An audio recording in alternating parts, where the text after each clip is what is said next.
Welcome back, guys, to the APAC playoffs. We are getting the pointy end of the day in this first play day here. And look, it is our first best of three as well. Raven, after we've seen some shake-ups so far, are you starting to think that we maybe didn't know what was going to happen quite as well as we thought?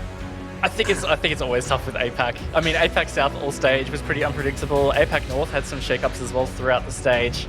So I guess it was only natural it's going to happen here at the playoffs. That being said, I think now that we're in the BO3 portion, it's really going to change the game. We haven't seen BO3s for quite a while. And yeah, look, it's a different beast to BO1s. Yeah, I think that, I mean, like, there's no, you can't really make a statement other than, you know, BO1s always are going to allow for some sort of upsets, and so I do tend to agree with Raven there. I think that the reason why it's so unpredictable is because of that. However, I think that you could still look back and say, you know, COG just didn't play well enough, and that's fine with those kind of comments. But obviously, moving forward, it's now...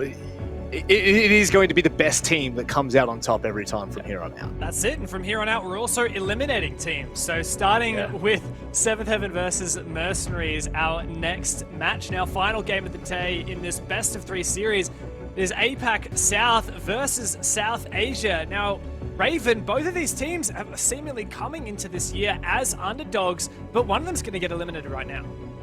Yeah, and look, it's a little bit sad in a way, but it's how it has to be, right? Playoffs always means that certain teams will get eliminated along the track. But look, they've both come a long way. MercenarieZ had a really close BO1 with the Knights earlier. It was a 5-7. I think that's a great result for them. And on top of that, you know, we had Kira beat Cyclops, so it shows that South Asia can stack up. That being said, 7th Heaven felt like they were a bit off against Guts. I think they just started a bit rough. Defense wasn't really their thing. They've really come into this like weird comfort with their attacks. Just they're so methodical and just swift and confident. They get opening picks pretty consistently. It's really where their attacks are when they're most dangerous. Yeah, no, I would heavily agree with that, because I mean, if you look at their entire campaign in APAC South, the stage 1, it really was on their attacks where they caused so much confusion and just mess and chaos. And they're a team that, in all honesty, just like you said, Dev, they were the dark horse, and they still are the dark horse in this competition. They can still do a lot of damage. I think, however, when you look at the players, you know, if you haven't been watching APAC South, or if you don't know who 7th Heaven are, I would definitely say to keep your eyes on players like Souffle and Pika. Pika will definitely look for a more aggressive playstyle in the earlier rounds, may find the openings. But one player who's been surprising us since he joined was Spirited. Not necessarily the highest KD, well, actually, I think one of the lowest KDs of the entire season, but he's literally the clutch master, and that's all I've got to say. He's got the highest clutch count in all of APAC South, which is absolutely outrageous. That's it. So these guys have been the dark horse of APAC South. They came into this as 4th seed from that division, but they're going up against the #1 out of South Asia Nationals, and that is these guys, MercenarieZ. Now, they won last major, the November mini-major, over at the end of last year, and, well, let's see if they can take it here. They've already had a close game against the Knights, but they're on the verge of elimination, Raven. They are, and look, I think they're going to thrive on this. So it feels like they already have stepped up today, earlier, against the Knights. We saw the form the Knights were just in against Guts, so, you know, the Knights aren't a pushover team by any stretch. I think this is their real big opportunity. We already saw Kira take down Cyclops earlier. It was a big milestone for South Asia. I have a feeling this could potentially be the next one. Look, I think 7th Heaven are a great team, but MercenarieZ have shown that they're really consistent. They were consistently making the majors last year, giving Union Gaming a pretty solid run for their money. And as you said, they won the November major. Feels like just every time we see MercenarieZ come to a situation like this, they're really stepping it up. And yeah, this could be their big breakout opportunity. I feel like, I mean, it's now or never, right? You know, we've a good 2020 season, but, you know, 2021 with the meta that we've had, it certainly allows for, I would say it allows for less structured teams to really wreak havoc. And I think that that's what we've seen with 7th Heaven so far. And I think MercenarieZ, I'm not going to say they have a similar play style by any means, but I do think that they will, like you said, Raven, hold a candle to them and definitely test them in all aspects of the game. let's see if MercenarieZ can get their first win out of, against a team that's not from South Asia. Never been done before by them as we get to the map Veto. Consulate is our decider, a map we actually already saw 7th Heaven play just a few hours ago against Guts. Yeah, I'm a bit surprised. I'm also surprised we've seen so much Consulate today. But look, it is what it is. I feel like, I don't know. I honestly don't know how this is going to match up. I mean, Consulate hasn't played well for MercenarieZ before. They haven't played it a whole lot. So, yeah. I don't think it should go to be, like, the decider would be, yeah, I don't know. Consulate would be a bit of an awkward one. Yeah, it would be if we get there. Of course, Clubhouse and Chalet will be our first 2 maps in the pool. Yeah, I mean, as of yet, it's difficult to determine how these are going to go. Rob, any thoughts, any insights there? I really worry when I see Chalet coming to the map, especially in stage 1. We've seen so many upsets on it. Like, literally, we saw one today where CAG were taken down in the lower bracket by Kira. I think that Chalet has just been such a strange map to watch as a commentator's perspective, because generally when a new map comes into the pool, teams have a decent feel for it. They understand a similar play style to maybe what they've seen before, but Chalet has just thrown a spanner in the works for a lot of teams. You know, we've seen teams like Elevate and Xavier, they're the same damn team. Elevate and Giants, play this in APAC South, and we've seen it a handful of times in North, and I do think that there are so many question marks around it still for me that it's a very dangerous map to take a team onto. And when I look at this, MercenarieZ and 7th Heaven, both of them, for me, are still a heavy unknown on this map, So Clubhouse will forever, while it remains in the pool, it will always remain a good map to watch because we have some structure to it. But Chalet, I think the guys are going to have a lot of fun casting that, because I do think it's going to lean heavily into a lot of gunfights. Look, I think I really feel confident this is probably going to go 1-1, and then we will see Consulate. Just looking at some of the stats as well for MercenarieZ, they appear to be a very strong Clubhouse team. Now, the disclaimer on all that is we haven't really seen them play outside of South Asia. This is the best opportunity. We had them play against some of these other teams outside of, SI qualifiers, that kind of thing. But I feel like Clubhouse is probably going to work out well for MercenarieZ compared to 7th Heaven's playstyle. And that being said, 7th Heaven were absolute beasts on Chalet when we saw them. So I feel like if MercenarieZ are going to have a chance at winning this, they have to win their map pick. Otherwise, it might be a 7th Heaven 2-0. But gut feeling is, honestly, I feel like we're going to be going to Consulate. Pretty damning there from your side. Do you really think MercenarieZ have a shot then, Rob, going to Clubhouse? Yeah, I think that they should be in the driver's seat for that one. Again, though, there is an element to how 7th Heaven have started playing in 2021 that does terrify me, and I'm sure terrifies a lot of teams. And a map like Clubhouse, as much as it is structured, you can still play some pretty crazy play styles. And I think that if MercenarieZ aren't checking that from 7th Heaven, they'll be punished more often than not. And I think that Guts is a great example of that. Guts held them under control on Consulate, and I think that is a main reason why they struggled so much. So big win condition for me for MercenarieZ is making sure that they check that aggression early. Yeah, certainly, and I think something that's playing into my mind is the fact that 7th Heaven, despite always being that dark horse and underdogs within their own region, there's no doubt that they are on paper the favored team here. Everyone will always, at least for now, have some doubt, cast some doubt over these South Asian teams until they can prove themselves. Kira has already done it against Cyclops. Can MercenarieZ do it again against 7th Heaven? I think that being an underdog's surely going to play into their favor. Yeah, I think it's got to as well. It always helps, it's got less pressure. There's something different about the pressure that you feel. I mean, you still get a little bit, but it's not the same. When you're going in as the favorites, yeah, it's a really different feeling. So I think for MercenarieZ, look, they've got everything to prove. Their back is against the wall. Again, sometimes there is just nothing more dangerous than a team that doesn't really have anything to lose, but also a lot to prove.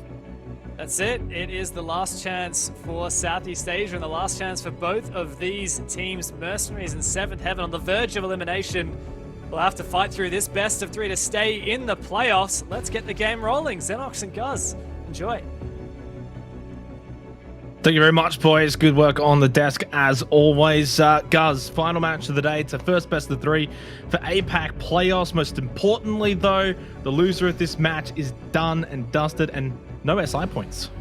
Yeah, big stakes in this matchup, so it should be a bit of a banger. South Asia looking to make their stance in APAC, and I guess Seventh Heaven trying to fight that off and have, you know, somewhat of a dominant playoff series for themselves. I think both teams probably already exceeding at least some expectations, but you don't want to bomb out in the first round of the lower bracket, and they'll be looking to prove the doubters wrong.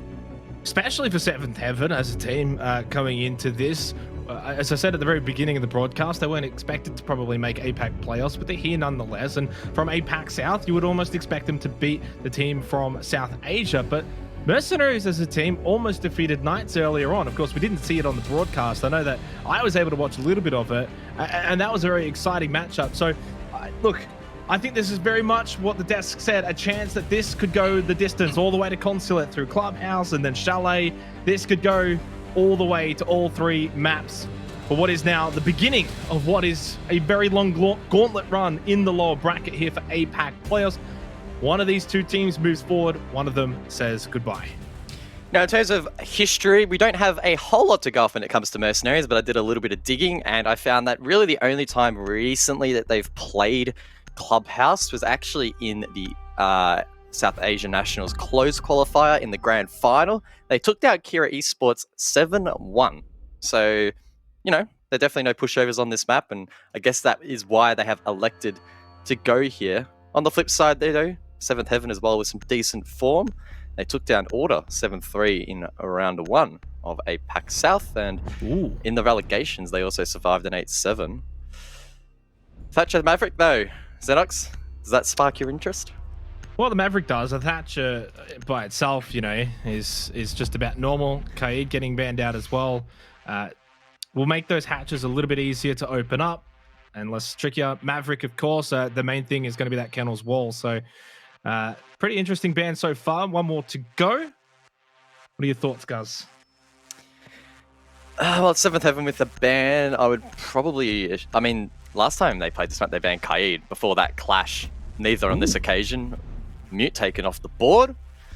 Maybe be expecting some aggressive roams above from MercenarieZ, and of course Mute facilitating that. So, I mean, so far, nothing too crazy jumping out in the ban phase. And I think both teams will be pretty happy with how it's played out. Quite traditional in the current meta, to be honest. Very, very traditional. Yeah. 100% agree with you there. It's going to be Church Arsenal first up. Seventh Heaven on the defense and MercenarieZ on the attack. And while they usually start off that way, in this case, it's very important because Clubhouse has, at least in this region, become a bit defender-sided, or maybe even always has, Guz, in a way. And Seventh Heaven are going to look to in fact, to get off to a good start here against MercenarieZ if they are to win this first map. Of course, this is MercenarieZ map pick. So if Seventh Heaven can steal this and then you head over to Chalet, I mean, maybe we won't go the distance. So expectations on MercenarieZ to do well. I think at best, they're looking for maybe 2-3 in their attacking half, and they can be happy without that. MercenarieZ playing the mind games pretty early here in round number 1. They revealed the Monty, but then Hasib changed over towards the Zofia to provide some additional utility for the team. I mean, I would have been super keen to see a Monty push maybe down main stairs, through dirt or even blue in round number 1, but that won't come into fruition, and Seventh Heaven can breathe a sigh of relief as their lineup is not really great in countering Montang directly. Either way, though, they'll put some soft barricades up, suggesting that we might see a soft roam here from Seventh Heaven. Again, they did take the Mute off the board, so if they roam, they can only thank themselves for it being a little bit harder. Well, the only Montang we usually see, especially in APAC South, is usually from Luna. So, and I'm almost certain that last time we saw that in Clubhouse, it actually didn't work out that well. A couple of Church Arsenal pushes as well as a cash CCTV. Regardless, though, no Monty. No surprise, though, I guess. The big thing I'm going to be looking for is Seventh Heaven's positioning. Now, you can already see Pika inside of Freezer there. This already suggests that they're going to look to be very, very aggressive on their defense, roaming. They look for a few picks, don't get anything. Edie and Pika will fall back down main stairs. But just the aggressive nature, and I think we'll be expecting that from both teams. Yeah, for sure. And thanks to the real CCV who did some stat tracking in South Asia Nationals, it was brought to my attention that in South Asia, they love early engagements. In fact, the opening kills in so many of those series were averaging at like low 2 minutes. So literally a minute into every single round, there was at least one pick. So Seventh Heaven, of course, not being from South Asia, may not play into that as heavily, but as we saw in that first engagement, that was super early into the round. Neither player fouled, but it would suggest to me that that could be a trend that continues throughout. Yeah, and MercenarieZ didn't look too dejected by that either. They've pushed in. They've still got, what, a minute 40 left on the clock as they start to open up kitchen floorboards and get these sight lines down below. So they're actually doing pretty well, all things considered. Now remember, of course, no Kai'd, so no electric laws on these hatches. Should be pretty easy to open up this kitchen hatch. And I think MercenarieZ doing really well for time right now. They've got a bit of presence over towards Oil Pit on top of this. But right now, Seventh Heaven not offering much, and then Pika gets spotted from above. Snow with a good angle. The Sledge gets that opening kill. Snow's dropped deep in towards the site, looking to find a pick, but he gets stunned by Ray.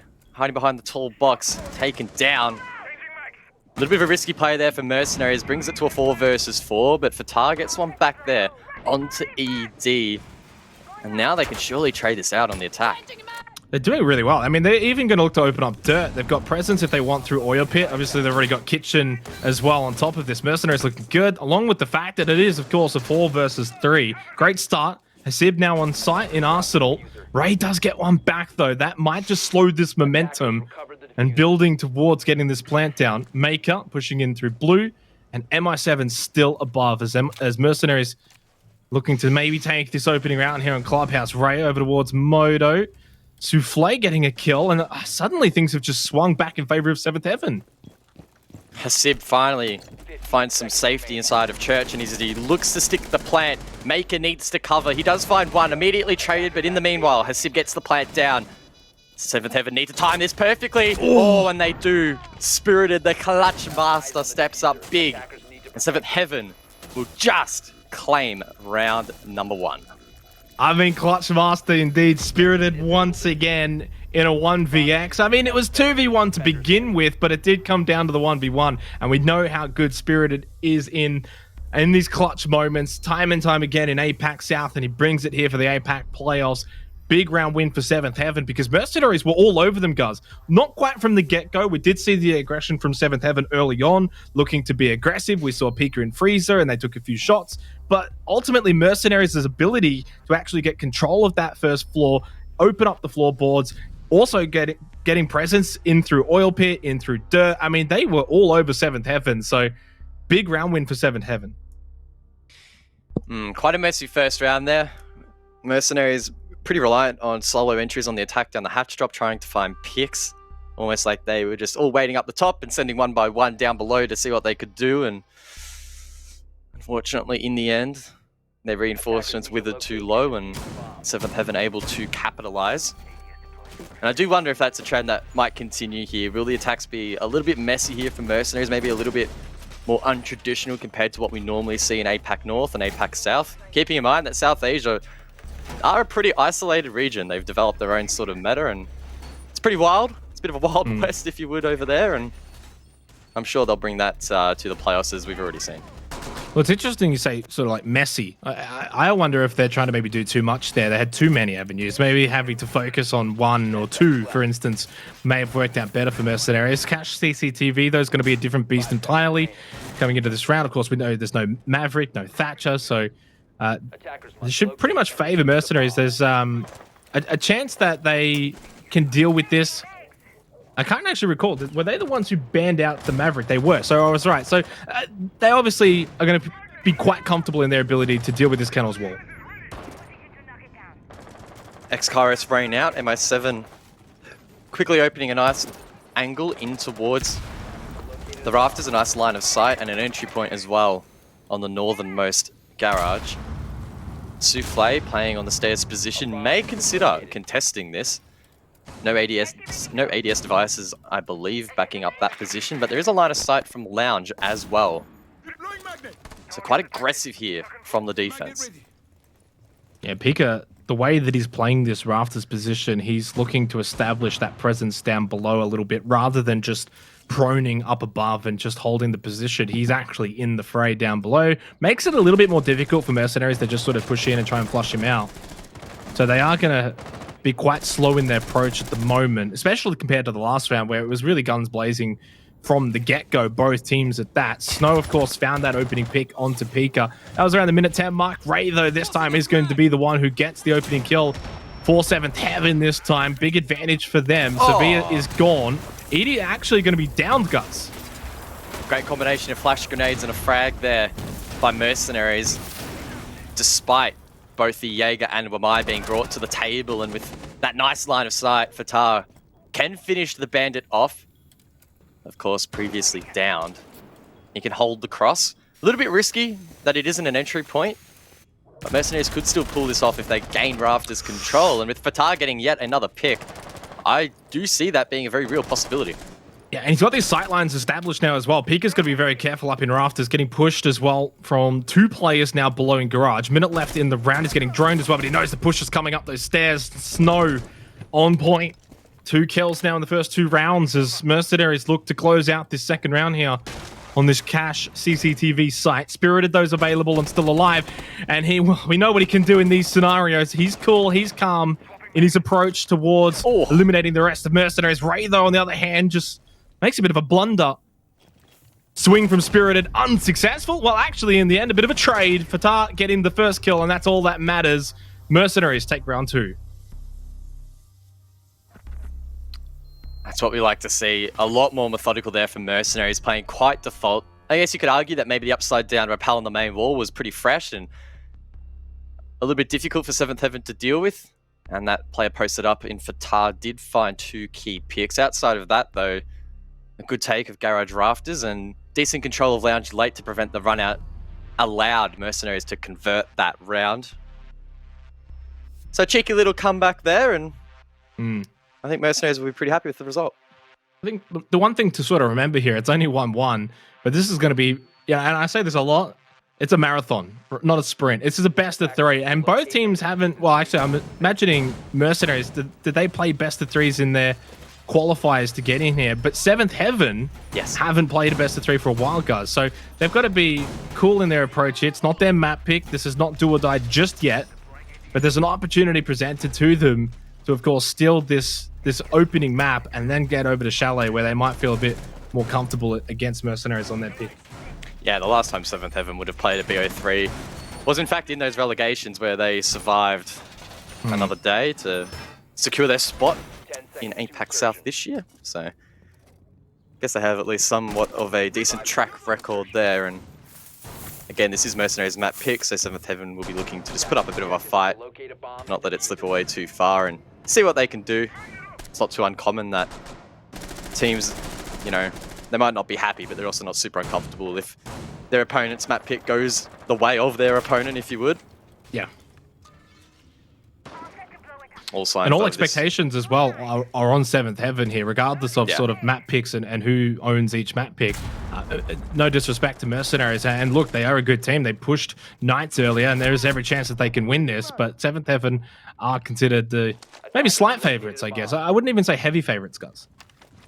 Yeah. Mercenaries, a dominant force in South Asia. A lot of firsts in that position column on their Wikipedia page, I'll tell you that much. A lot of gold. And their biggest rival, really, in Union Gaming, not even making it to the closed qualifiers. So, might be a sign of a changing tide over in the South Asian region. Mercenaries looking to really take it up against the big dogs. Souffle in an identical position to Ray on the last occasion, or it may have been ED, either way, taken out in a very similar fashion. Spirited, though, retaliates, finds one through the window, but this upside down rappel from Fatah could cause issues once again.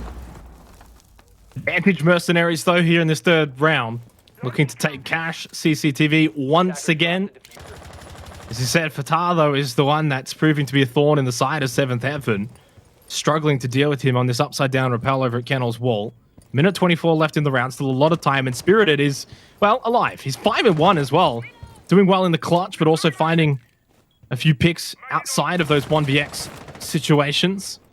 Is usually not even the main fragger for the team.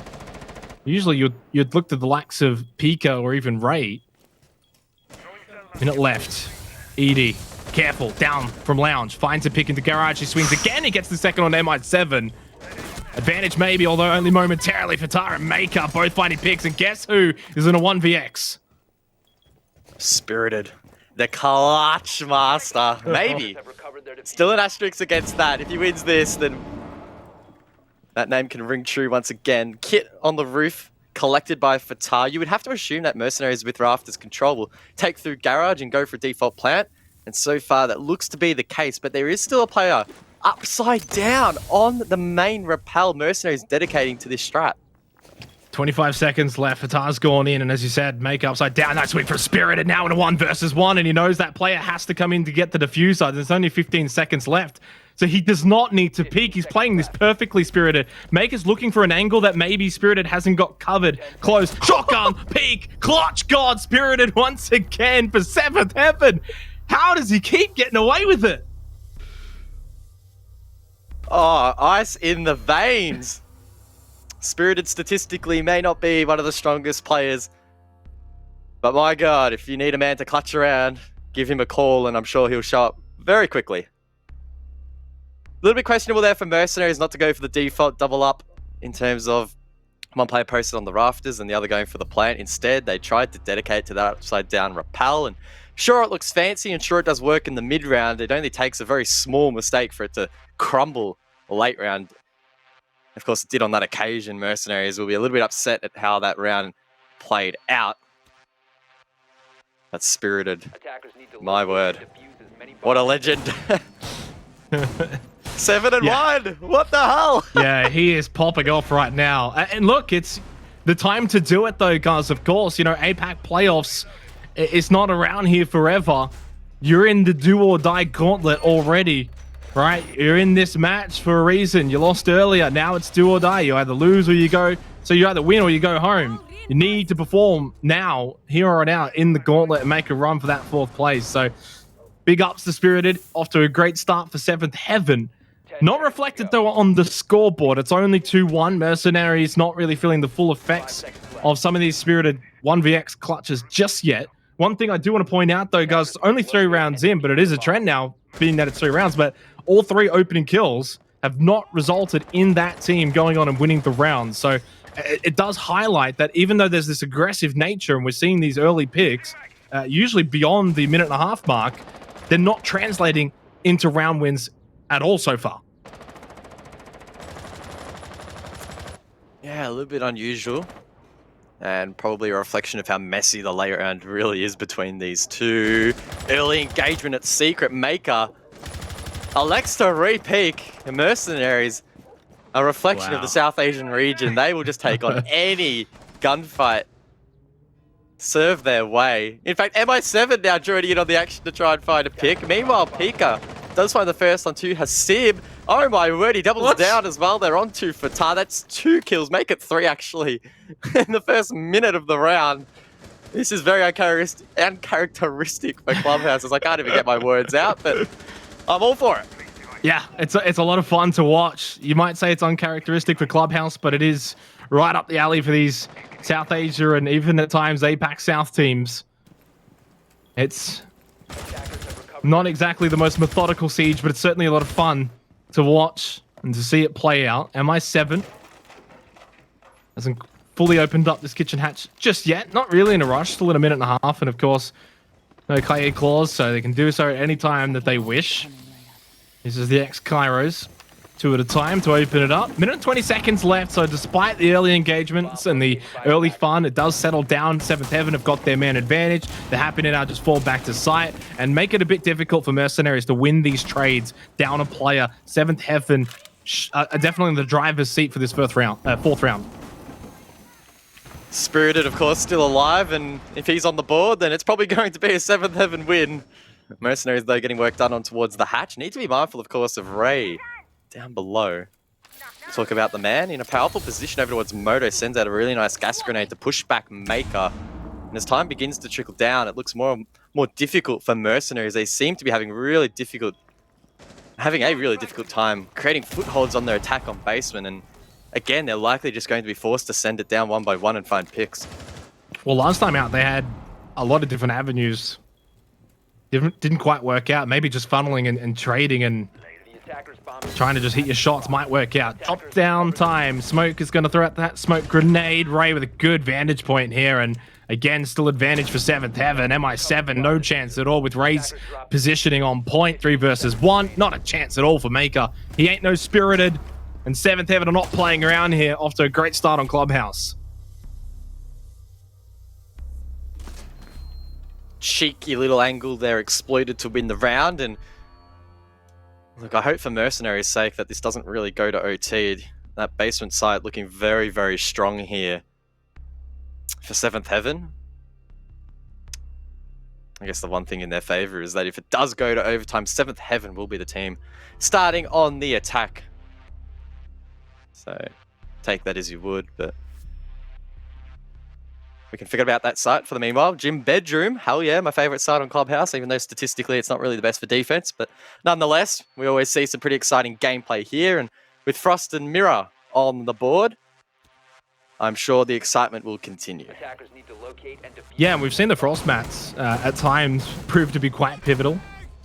Very much a flavorful pick in the APAC region, not so much in other regions. The Mirror, you would suspect, going to put one Mirror in logistics and play from there in that position. At times, Gym Bedroom, you say we see a lot of different plays, but I think it's usually becoming quite staple. Play usually top red, 1 cash, put that shield there, give up that position after a minute or so, and fall back to site. And from there, it just comes down to those sort of balcony picks and how that sort of plays out. But I'd like to maybe see Seventh Heaven take a different spin on it, maybe a roam underneath or something and go for a flank. See if they do look to mix it up a little bit, or if they do keep it quite structured. We have, of course, seen so far in the opening 4 rounds that both teams are happy to be a little bit over aggressive. We'll see if that continues here in round number 5. Yeah, I don't think Mercenariez will have too many issues clearing out CCTV and cash, at least. When Seventh Heaven are directly defending that objective, Mercenariez look quite strong, and I would expect them to follow that up with a decent map sweep. It appears as if they have actually spawned on the western side of the map, so Jacuzzi will be a point of contention early here, but as we often see, teams will pop it quite quickly and move elsewhere. Although Maker's... I've heard that music before, Guz. Although Maker's position below is... I don't know if it's scaring me a little bit, but it's got me intrigued. They might just drone him up the main stairs here and see if you can find a couple picks. Well, it's something a little different. Already opening up that Jacuzzi wall, that is quite normal. Okay, so he's going to clear the mirror from below. This is really, really good from Maker and Mercenariez here. We'll be able to clear this mirror, as you said. So this is going to make this west side, this Jacuzzi wall side, just that a little bit easier for Mercenariez. Opening picks. Nice. Oh, it just continues to explode here in Gem Bedroom, and it continues to go the way of Mercenariez as Civ catching Ray. Spirited's alive though, Xenox. You never know. You just never know. With this man still on the board. Of course, position compromise. That mirror obviously was popped early into the round by Maker. And with the man advantage, surely Mercenariez can take their time, drone it out. They have Geminis as well, grenades. They have a lot to work with here. This is their round to lose. And they've still got 5 drones as well with a minute left. Although I don't know about slow walking through there with Spirited. That close is going to swing as well, because why not? Spirited! Surely he wins this as well. No, he's going to play it safe. That's the smart play, because he would have put his teammate Edie in a 1v2 had he lost that swing. Edie just... well, hiding out literally in a bunker at Secret Stash with 50 seconds left. What a round. I mean, you did say this can be a funky way to play this. Maker, though, swings from behind. He's going to catch out Edie. Spirited in a 1v2. He can't win it this time. MI7 says no to the clutch god. Mercenariez back in the winner's seat. A really enjoyable round there to watch from Mercenariez. Sure, it was a little bit messy later in the round, but I really want to praise Maker and the droning that facilitated that play so early into the round. We rarely see teams clear that mirror from below, despite it being, a destructible flaw. Just so many teams overlook that fact, and his ability to pop that and allow for Tar and the Rappel to find those 2 early picks was pivotal in allowing them to convert that round. So full praise there to Mercenariez for that round. And who knows, maybe they can draw out the half. Well, I think even 2 rounds, Scuzz, on the attack, Clubhouse has shown that it's defender-sided. I think from here, for Mercenaries in this final round, it's a free punch. If they can get 3.5 on the attack, it's looking very good for their map pick on Clubhouse, then switching at the half, as you said. But if it does go to 4-2, that's probably fine. I don't think they'd be upset with that. So the onus is on 7th Heaven here to get that 4-2. Otherwise, they will be disappointed with a 3-3 half on their defense. Cash and CCTV, they are forced to go. They were undefeated in Church Arsenal, but Cash is where they were picked apart in that second round. Can they do one better here? They did, of course, win it in that third round, but they're going to have to do it again. So it's 1-1 at the moment in terms of the Cash CCTV site in this final round for the half. I guess the main question I want answered in this round is, will Mercenaries commit again to that upside down rappel on the CC wall? I don't see any reason why they wouldn't. Sure, last time during the 2 versus 1, I believe it was, or 2 versus 2, whatever the case was, it did not quite work out the way they would have liked, but at least, again, early to mid-round, it seems to be very potent. And it's probably something that 7th Heaven just haven't seen before. I know I definitely haven't seen it. And it is a little bit peculiar. I mean, who in their right mind devises a strat around Ace upside down rappelling on a single breach on the main wall? It's just absolutely bizarre, but again, it has been working out. And I would have to assume that Fatah is just going to do it again. But you'd have to say, though, if you keep trying to do it over and over again, at times the opposition is, you'd have to say, going to figure it out and look to counter that and make it very difficult to achieve, say, for 2-3 times in a row. You know, we saw them do it in the first round. We saw them do it in the second round, but they lost the second round. And then the third round now, it's like, okay, they should now know what's going to happen. How do we best counter that? How do we make sure our position is fine? So let's see how we play out here in this 6th round, final round for the half. Sib looking to be aggressive, find a wall bang, unsuccessful. Pika with those impact grenades looking to trick the wall as, again, Fatah on the upside down rappel, just ominously waiting for any player to cross. Meanwhile, Ray is dropped. That's the Malusi taken down. With that main breach exposed, 7th Heaven could find it tricky to hold this one out.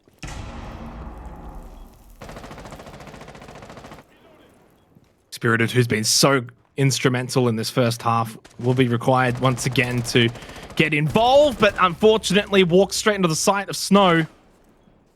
In some serious trouble now in this round for 7th Heaven. 3 versus 5. Edie's going to go down. Snow's got 3 for the round already. Only 2 left. It's Pika and Souffle. Pika just gets obliterated as well.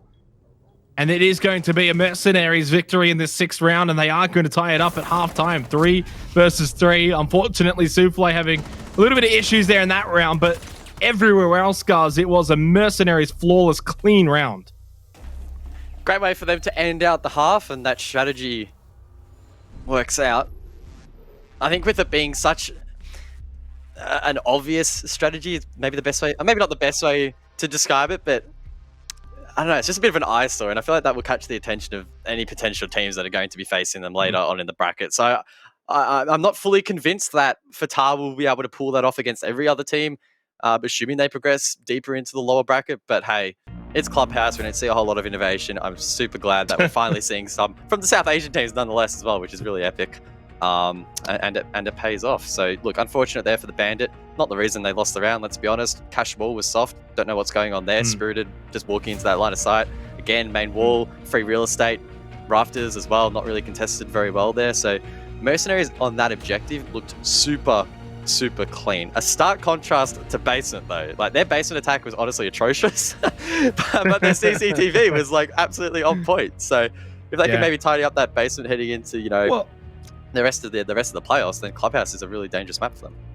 You say that, and while I don't disagree with you, in that very opening round, it did come down to a 1v1 for that basement site. So it's like, even if they were playing it poorly, guys, they still almost got a round there. So what does that say for 7th Heaven? If a poorly attacked Mercenaries almost took Church Arsenal from them that first round, it could have easily been a 4-2 attacking half on Clubhouse, and we would have been sitting here singing the praises of Mercenaries. In fact, though, we kind of still are, though, for a 3-3 half. They now switch. They now go to the defense, and we kind of expect them to take their map pick here on Clubhouse and go 1-0 up in the best of 3 series. Of course, long way to go, and 7th Heaven are rightfully going to get their chance to attack. But I think one thing to point out is for Spirited, as good as he is, especially in those clutch, a lot of that usually comes on the defense, not so much the attack, guys. Now 7th Heaven go on the attack, they may not have the firepower from Spirited that they once did.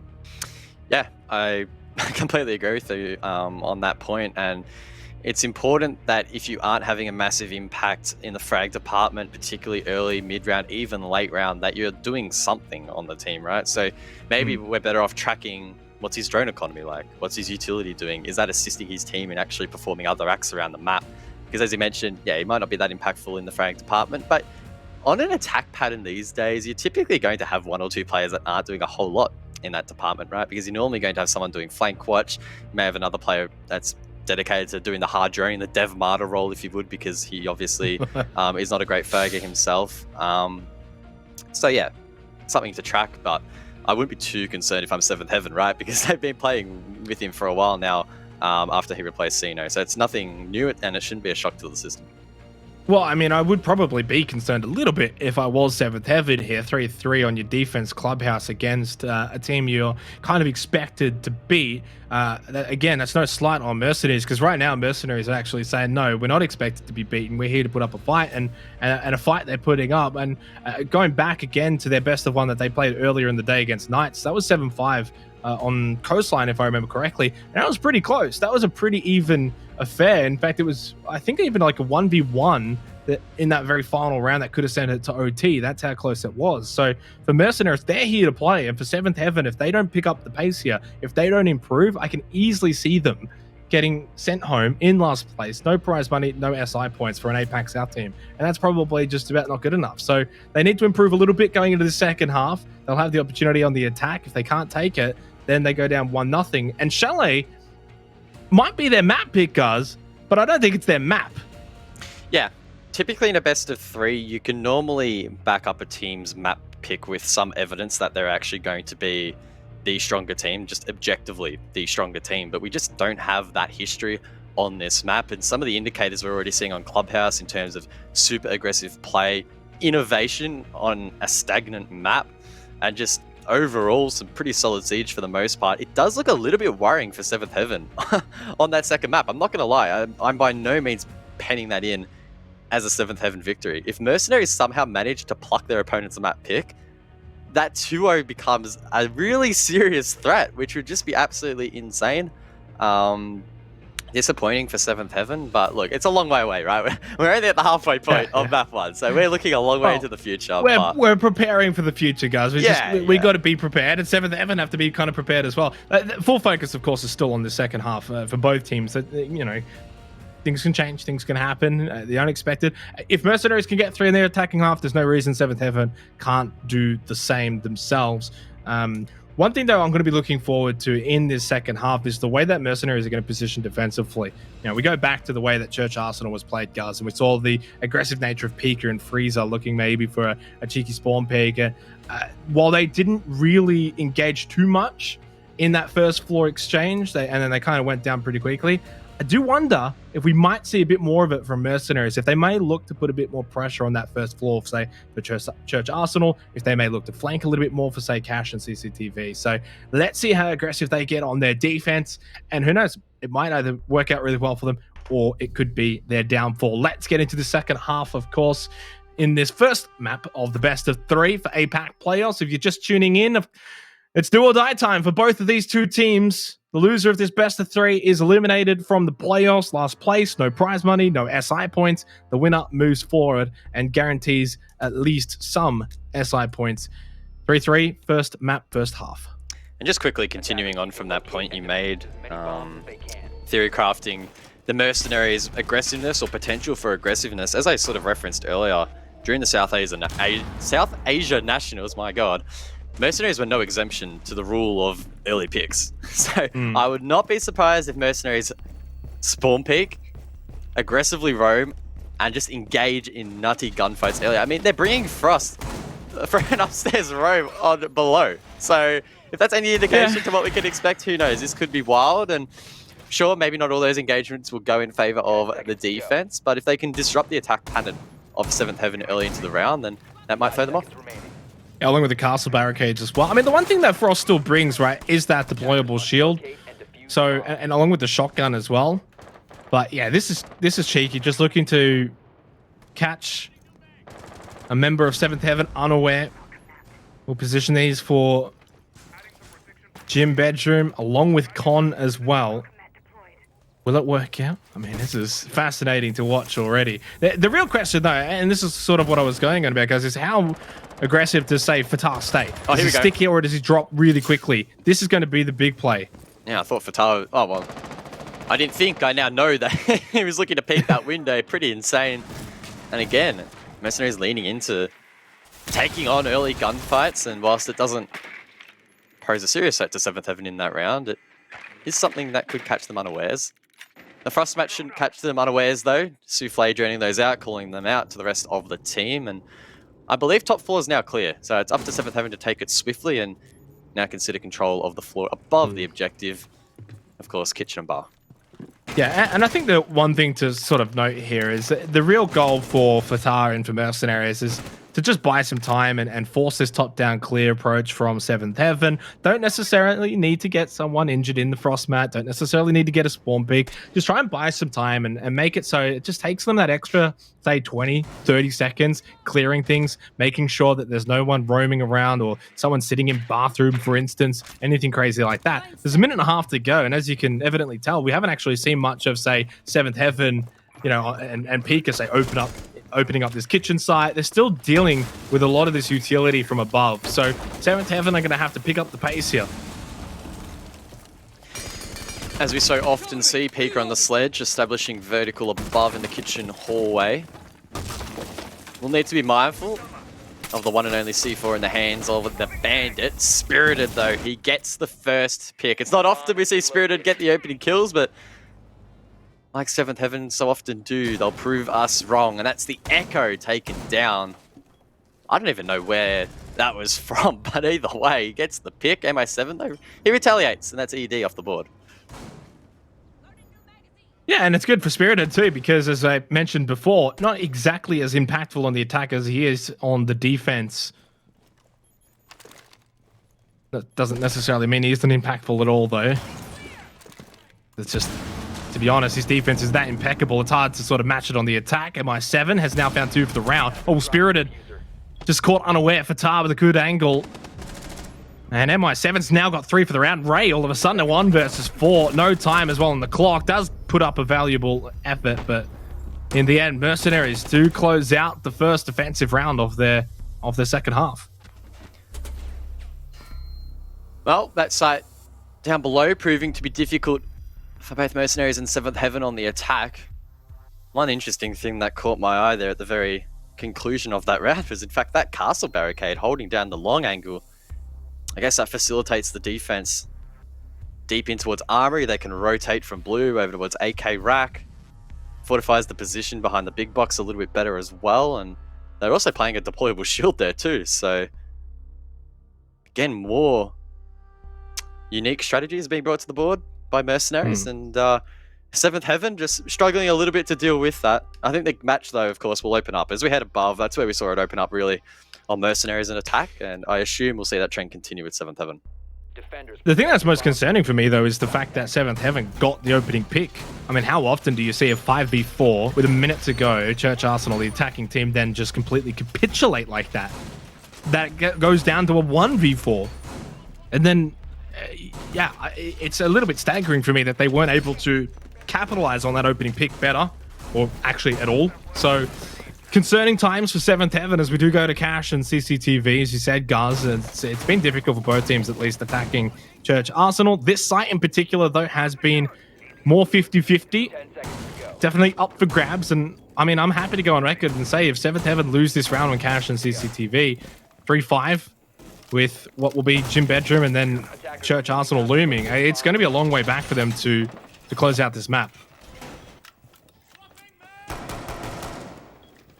MI7 on the Bandit on this occasion. We did see Mercenaries clear up this position really nicely. A great combination of flashbangs and frag grenades. You'd have to assume that 7th Heaven will do something similar here. Pika has those grenades in hand. Spirited if he so desires, can send in those flashbangs. That said, he, of course, he's going to be playing on the wall. So maybe we'll see Souffle take that position on the CCTV window. Fun little minigame, this one. Game of cat and mouse between the attack and defense. And Seventh Heaven look to open the wall.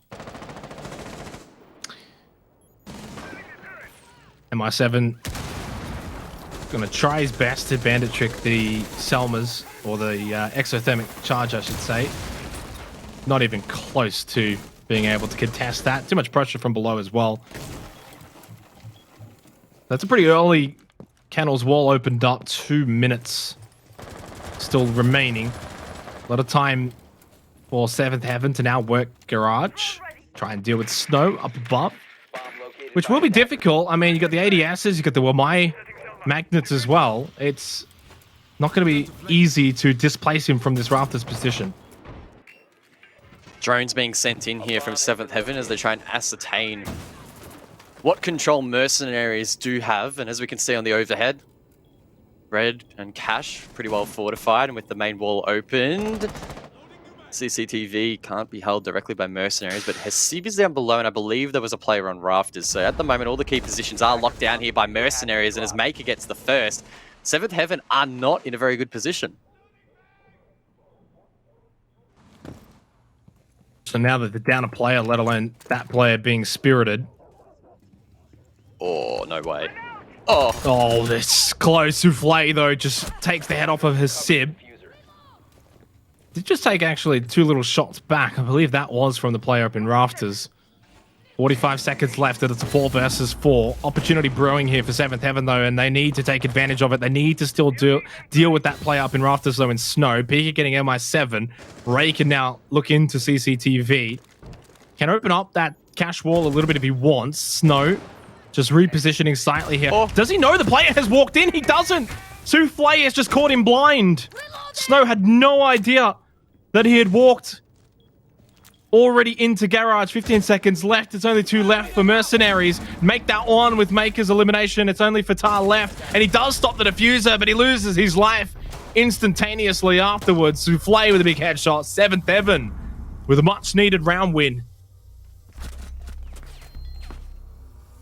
One of the key things that really stood out to me in that round was Mercenaries down below, not really having the presence of mind or the intel or the inkling, however you want to frame it, that there were multiple attackers down below at multiple stages, particularly late round, right? We saw Pika down below looking to maybe find a nade to the floor.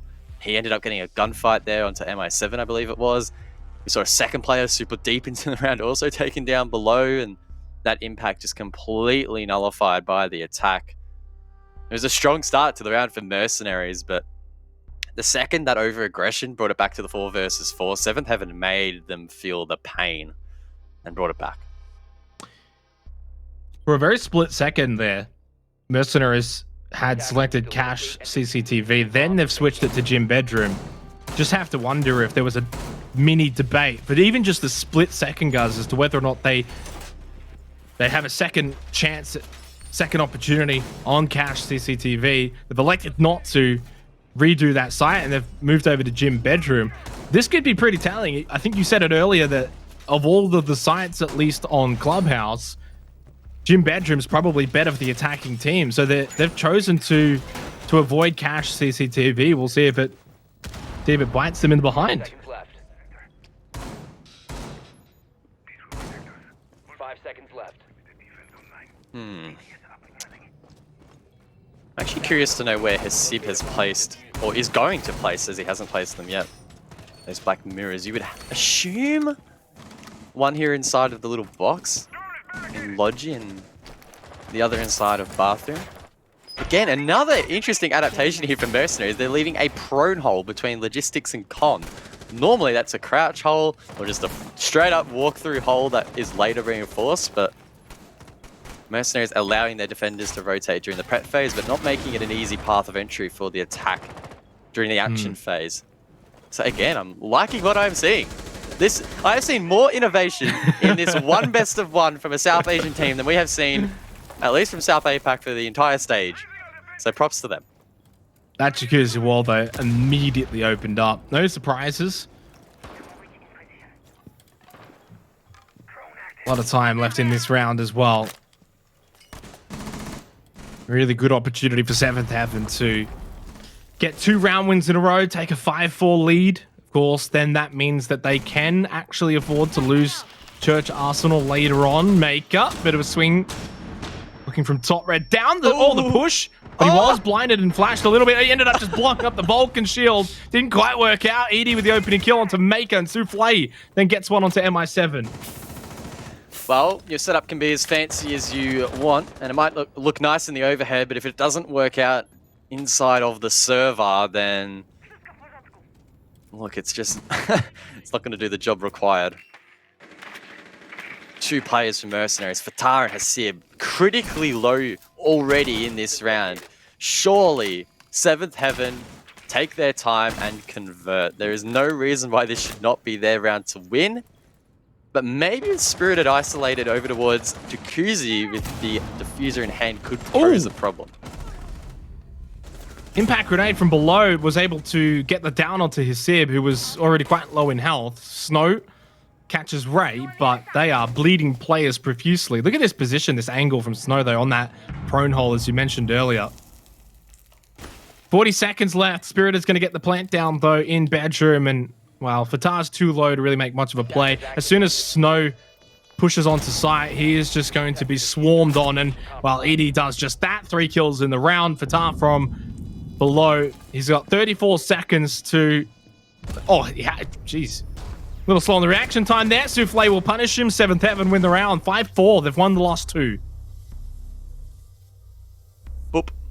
Cheeky little shot there to close things out. And I take back everything I said about that setup. It was absolutely terrible. And I hope they just go back to defaults. Nah, I'm kidding. Honestly, the thing that stood out to me the most in that Logi rotate really had absolutely no impact in that round. It was just super potent aggression there from 7th Heaven, particularly on that top red stairs position. That player was just completely choked out, never stood a chance, and 7th Heaven with that man advantage, it was a pretty easy round conversion. So unfortunately for Mercenaries, their offsite hold not really stacking up, and now they're at the disadvantage. Yeah, I mean, for now, you would have to hope that they could win Church Arsenal here and make it 5-5. Otherwise, it's just about good as done, really, if they can't close this one out and make it 5-5. They are going to take the tack pause, Mercenaries, just to sort of reshape, rejig things. And at times, at least in the APAC South region, we've seen these tack pauses really turn games around, guys. And it's almost like a new team comes out on the other side of the tack pause. So we'll see if that can happen here for Mercenaries. We expect them to win this round, but from there onwards, they're kind of on an island. They're going to have to win Cash CCTV. They're going to have to win Gym Bedroom. So we'll see whether or not they're going to be able to do that. First, they've got to deal with this, which I believe no team has won this as an attacking team yet in this matchup. So this is an opportunity for 7th Heaven to buck that trend. Yep, that's 100% true. We've seen it played 3 times thus far. This will be the 4th. And like you said, on every single occasion, the defense has won it. And I will add on top of that, the defense has won it very, very convincingly, despite in round number 7, Spirited getting the opening pick. 7th Heaven was still unable to convert. It came down to a 1 versus 4, in fact, so they lost all of their team off the back of that opening pick. Maybe that's, you know, just a case of 2 teams clashing heads. We often see different matchups produce different results, and on this occasion, it may just be a fact that both these teams have rock solid defenses, and with the bans in place and whatnot, of course, it's going to be a little bit tricky. I've got to question this, though, for Mercenaries Fatah, again dedicating to the Frost. It was cleared and droned very efficiently by 7th Heaven the last time and had absolutely no impact other than boosting the points of the player that cleared those traps. So a little bit questionable to double up on that, and surely it won't have an impact. But again, at least he has the shield, he has the shotgun, he can remodel. Not the end of the world. Well, he hasn't placed one in Gym. So far only in Bedroom, although as I'm saying that, he may actually continue to go back over and place the Frost mat. I'm just not going to say anything. I thought maybe, guys, maybe he put it in a different spot. Nah. I definitely agree with you, though, that, you know, like the first time I can actually kind of understand something a little different. Why not? But they're going to be expecting it. Quick little drone through. They're fine. I highly doubt Souffle is just going to quickly vault into Gym without clearing that Frost mat. So just don't see this proving much. In saying that, Fatah actually did find a kill last time. Won't this time. Spirited with the opening frag.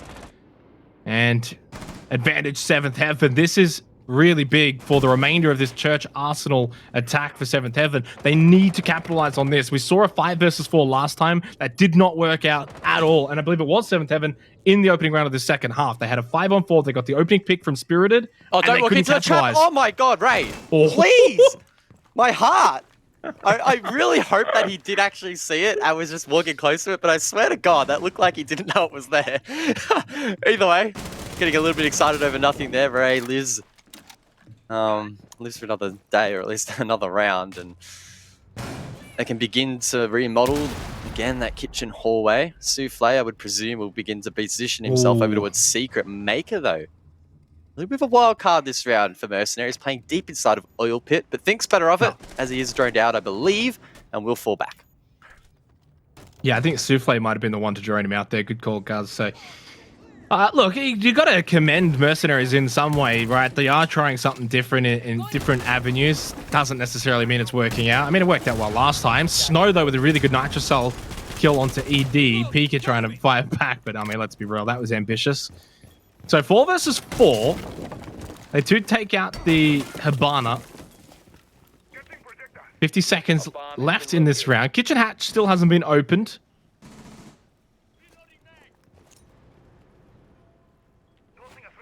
Time is ticking down though. 7th Heaven need to try and look to open up the triple wall, but they don't have a hard breach. They're likely going to be forced into dropping hatches, maybe rush Ash Wall in combination with a kitchen drop, but that diffuser is in the hands of the player inside of Moto. This does not bode well for Mercenaries, and they should be able to hold out. Pika gets a pick, is eventually traded though. Hasib and Snow will need to go big. Yeah, they're going to drop through that Moto. Wow, Ray is going huge as well right now. Spirited gets Hasib. If it wasn't Spirited, it was going to be Ray. 7th Heaven will indeed break this Church Arsenal defense, the first team to do so in this match. And they've now got a very, very distinct lead here on Clubhouse. Mercenaries map pick, it's 6-4, it's match point. Surely they will repeat. No. They're now going to go cash CCTV, which they lost last time. Okay, now they're going Church Arsenal. That's the second time they've done that, Guz. And just maybe Mercenaries are a little unsure as to what to do right now. I'm praying that Fatah is going to... No. No, not again. I thought he was going to 6-pick off the Frost. Bro, please stop picking Frost. That is honestly a little bit frustrating. And look, that is a trope, unfortunately, that some more inexperienced teams can fall into at times, repeating strats that really just aren't working out.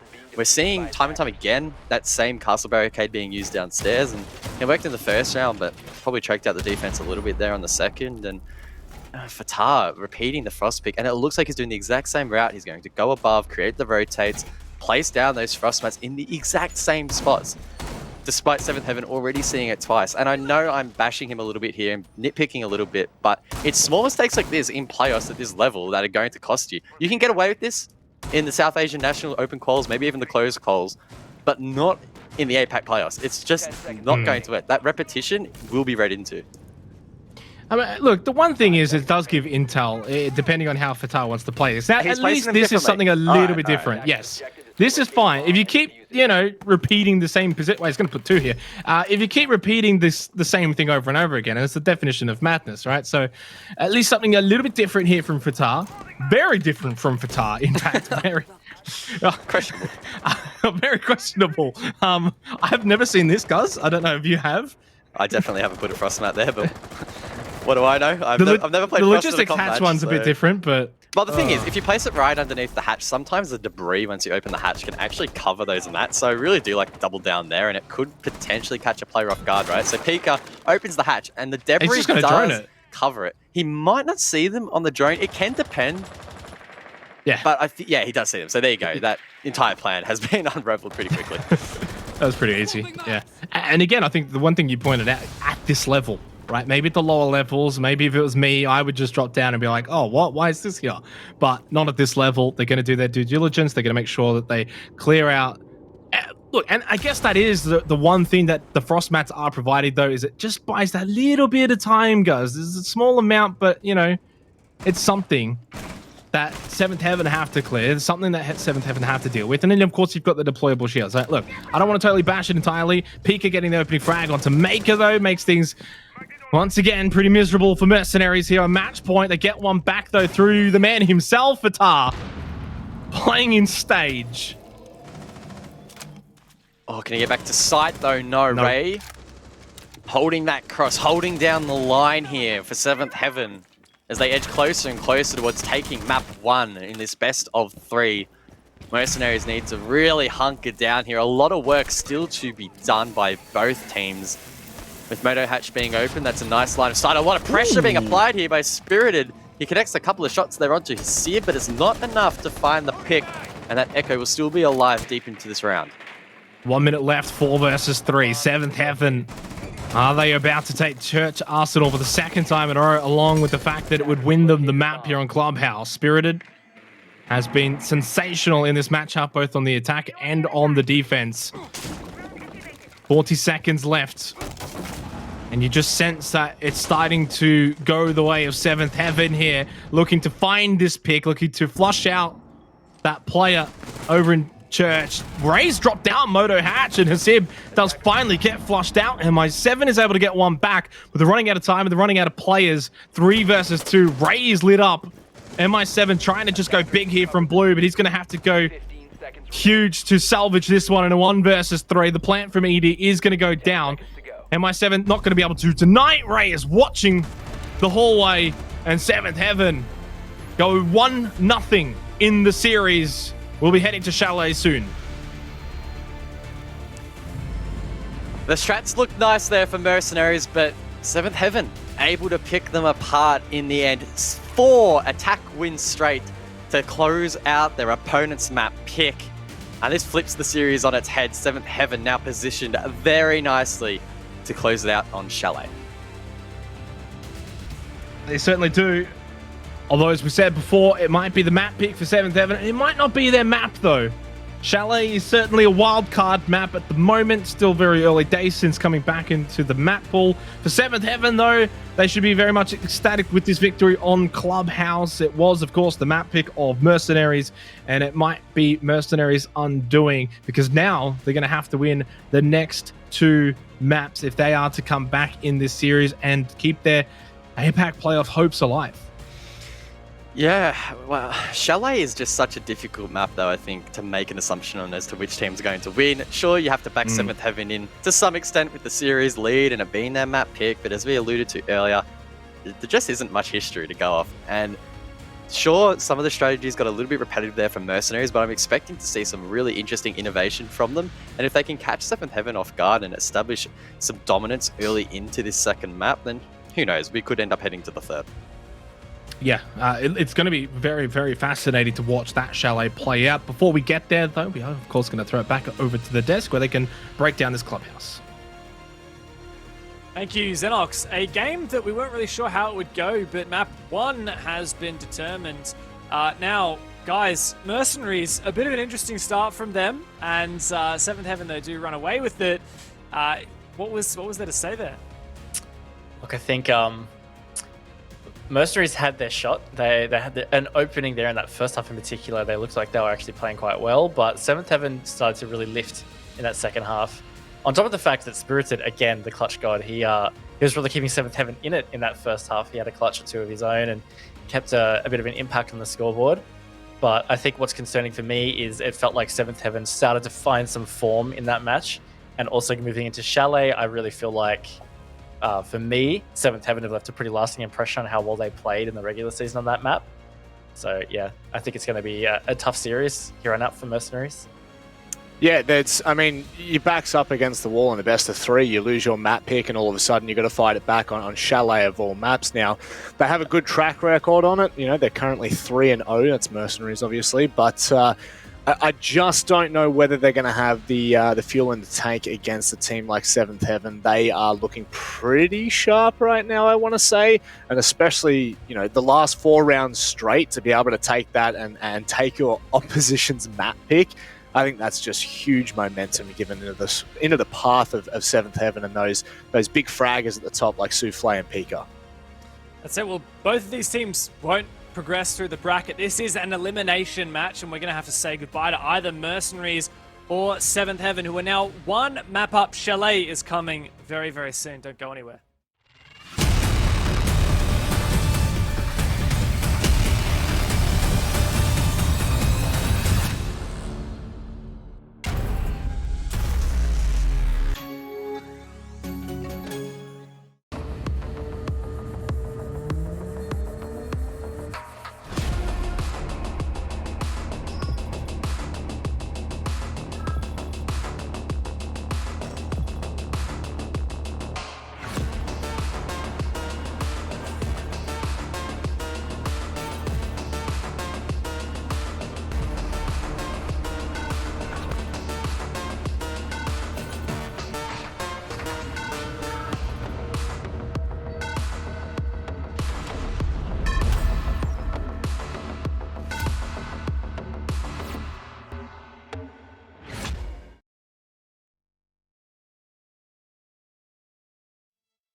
Yeah.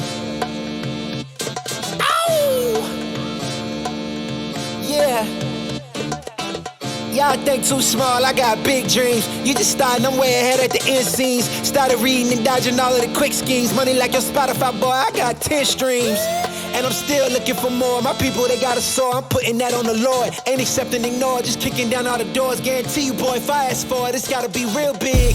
I gotta make it just for my kids and for their kids' kids. That's wealth years and years. Promise my brother soon as he out and finish this bid, we finna do it bigger than anybody ever did. The odds is real big. Jobs that's real big. Satan trying a little, my God is real big. Stayed up on the grind on the cars is real big. I gotta do it big, the only way that I can live. And I promise I'm trying to. Before you count me out, homie, let me remind you. They was blocking the shine, now I think it's my time to. Counting them dollar signs like lights, they'll blind you. Let me rewind to.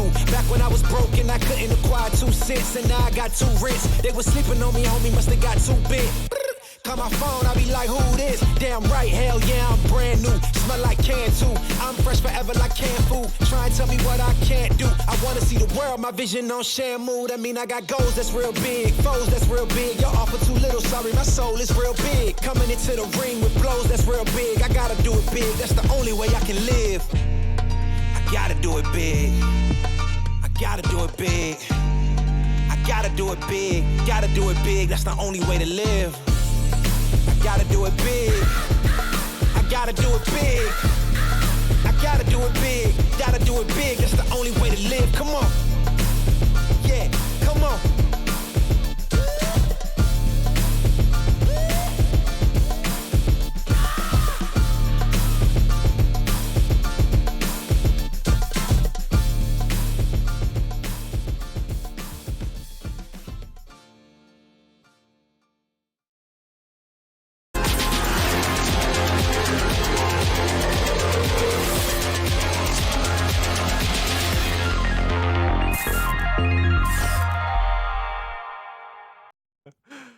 Welcome back, guys. We are here in our final match of today, and it is a best-of-3 series between Mercenaries and Seventh Heaven. But you know what? There is another game going on right now. It is also an elimination best-of-3, and it is between Chiefs and Cyclops. It is most certainly well underway, Rob.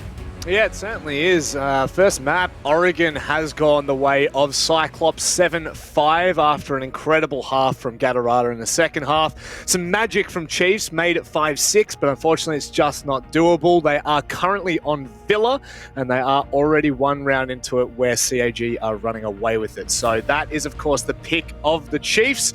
I'm kind of interested to see where that goes. Well, that is the weather report on Chiefs versus Cyclops, but of course we still have Seventh Heaven and Mercenaries fighting to stay out of elimination at the moment. Raven, we've already had map 1.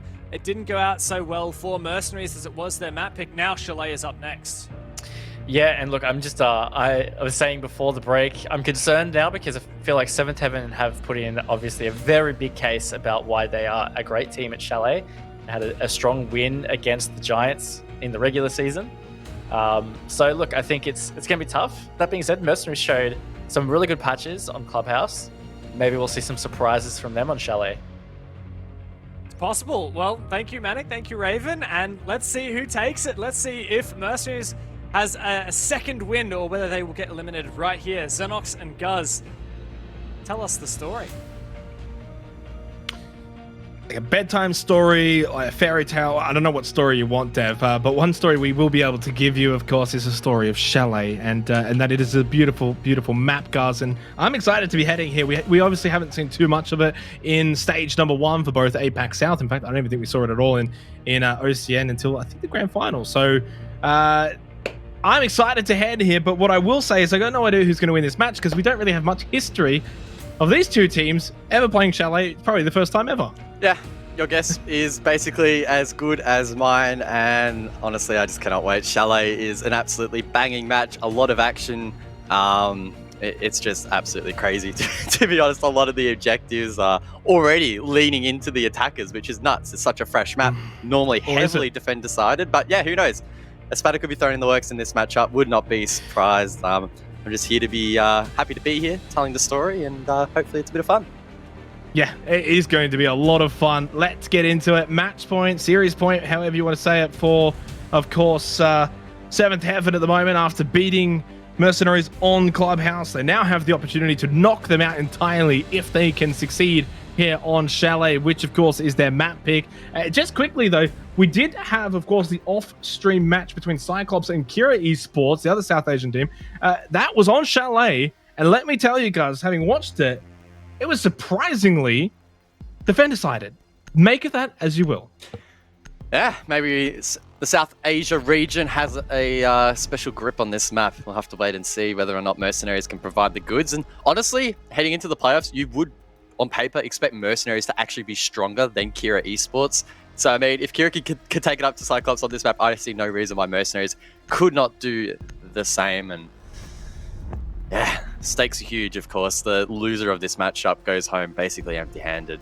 The winner will progress and at least gain some 6 invitational points, which is huge.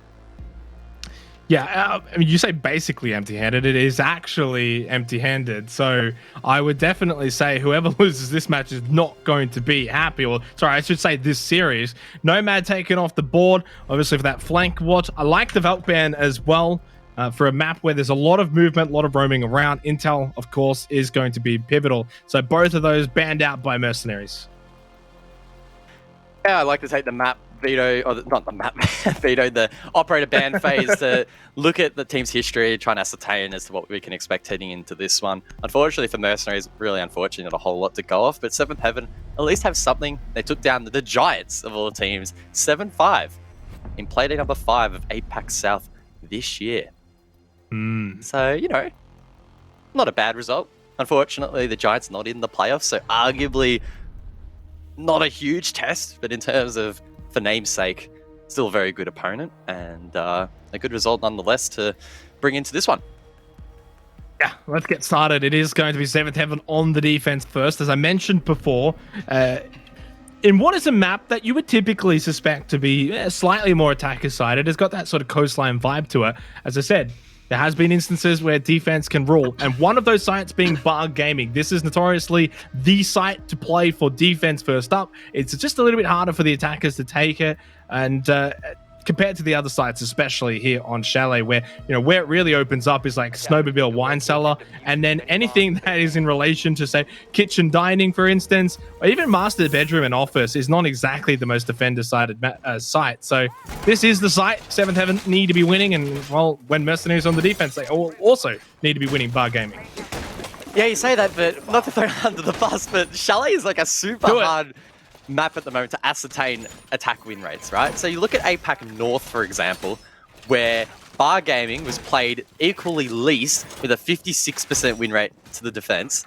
On the other hand, in South, Chalet, 38% was the defense win rate for Bar Gaming. It was the worst win rate on the defense, despite being a decent sample size of 8 rounds. I mean, that's what the stats are telling me, man. That's what the stats are telling me. Don't hunt me down. Numbers don't lie. Oh, they don't. But there's a reason why 7th Heaven are going Bar Gaming first up. So I don't know what else you want me to say. Sometimes statistics aren't everything. They can be you can't follow. Yeah, they can be. You can't follow them blindly. You got to look into them. Maker, though, with a very early opening pick. 2 minutes 40 into the round. And he gets the pick onto Pika. That's a big pick onto Pika. I'm sorry, I won't do that again. I hope you pick up your meme game as Mercenaries look to pick up their game inside the server. I don't know what was worse, your little pun there or my segue. They're both pretty horrible, but there could be another gunfight taking place inside of Piano with Ray. Feeling the pressure early, forced to fall back and play behind the Vulcan shield placed at the top of the stairs. What is this positioning for Bar Gaming? Is this like a fake site or something? I'm a little bit confused right now. So much defense is orientated over towards Office. Yeah, okay.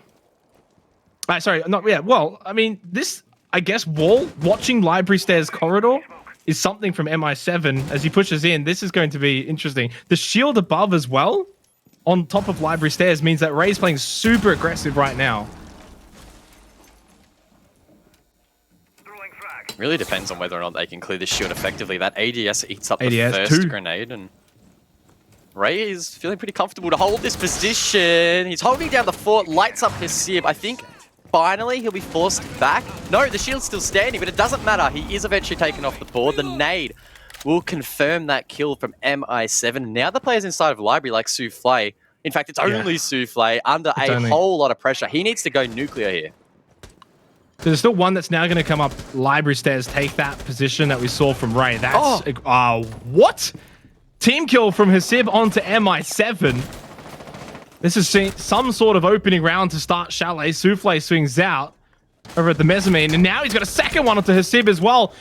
How the tables have turned. 3 versus 2, favor on the side of 7th Heaven. Fatara and Maker haven't exactly got a whole lot of time. They're not even remotely close to Bar Games either. And Souffle's got full control of the mezzanine. I don't see a way Mercenaries wins this. This round has been flipped on its head. Fatah really needs to find a pick here on the top floor. But as he approaches the window, it's the player from inside of Bar to shut him down. A really cheeky angle here to find that pick. Definitely felt like that was going the way of Mercenaries for the most part, but once they committed that team kill, the momentum just completely halted, and 7th Heaven capitalized really nicely, and Souffle did have the impact required above.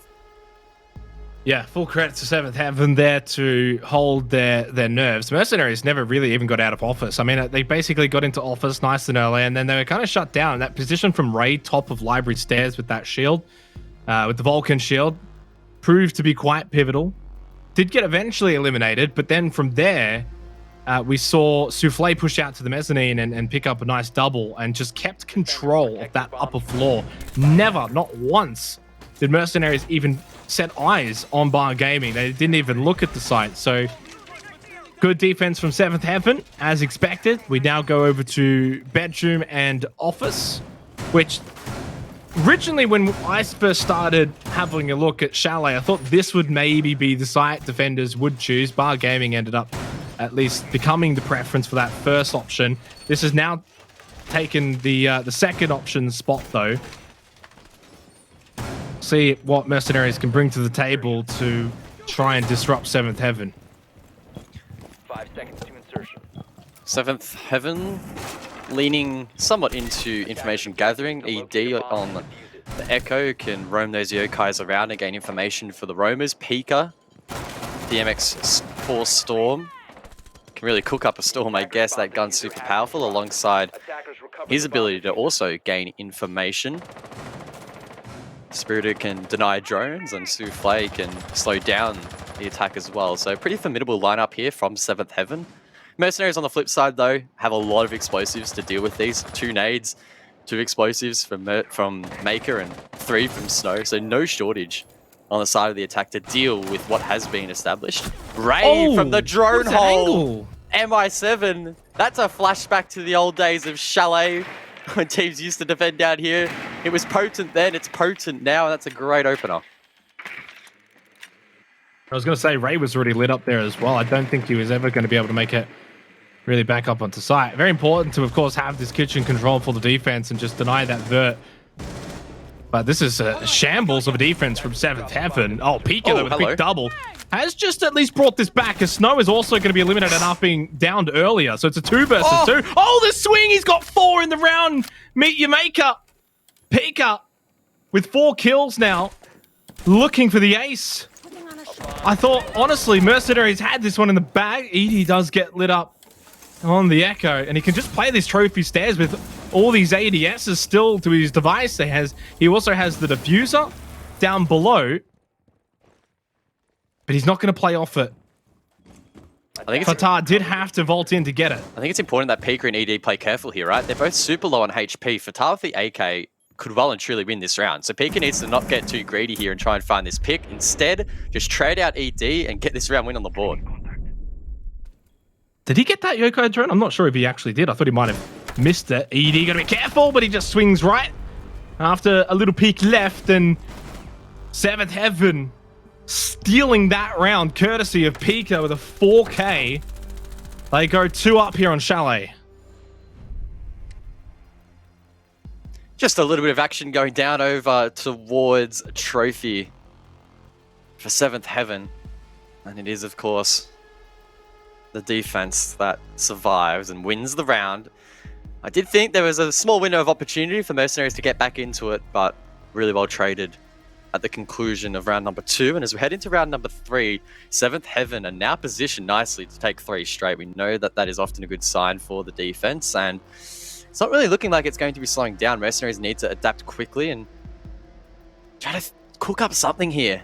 Not allow these individual players to make big plays and bring back rounds that should otherwise be going towards the attack. Attackers need to locate and I feel like I've seen this clash before on Wine's snowmobile. It must have been Seventh Heaven who played it. I don't think it was successful. I can't recall the matchup, guys. You might have a better memory than me. A better meme. I can do a decent. I can do a decent meme. Sometimes. In fact, I don't remember though. Honestly, I have a similar inkling to you that we have seen a clash played down below by an APAC we definitely team. have. I just couldn't recall the matchup. But If it was anyone, it was probably them. It probably was.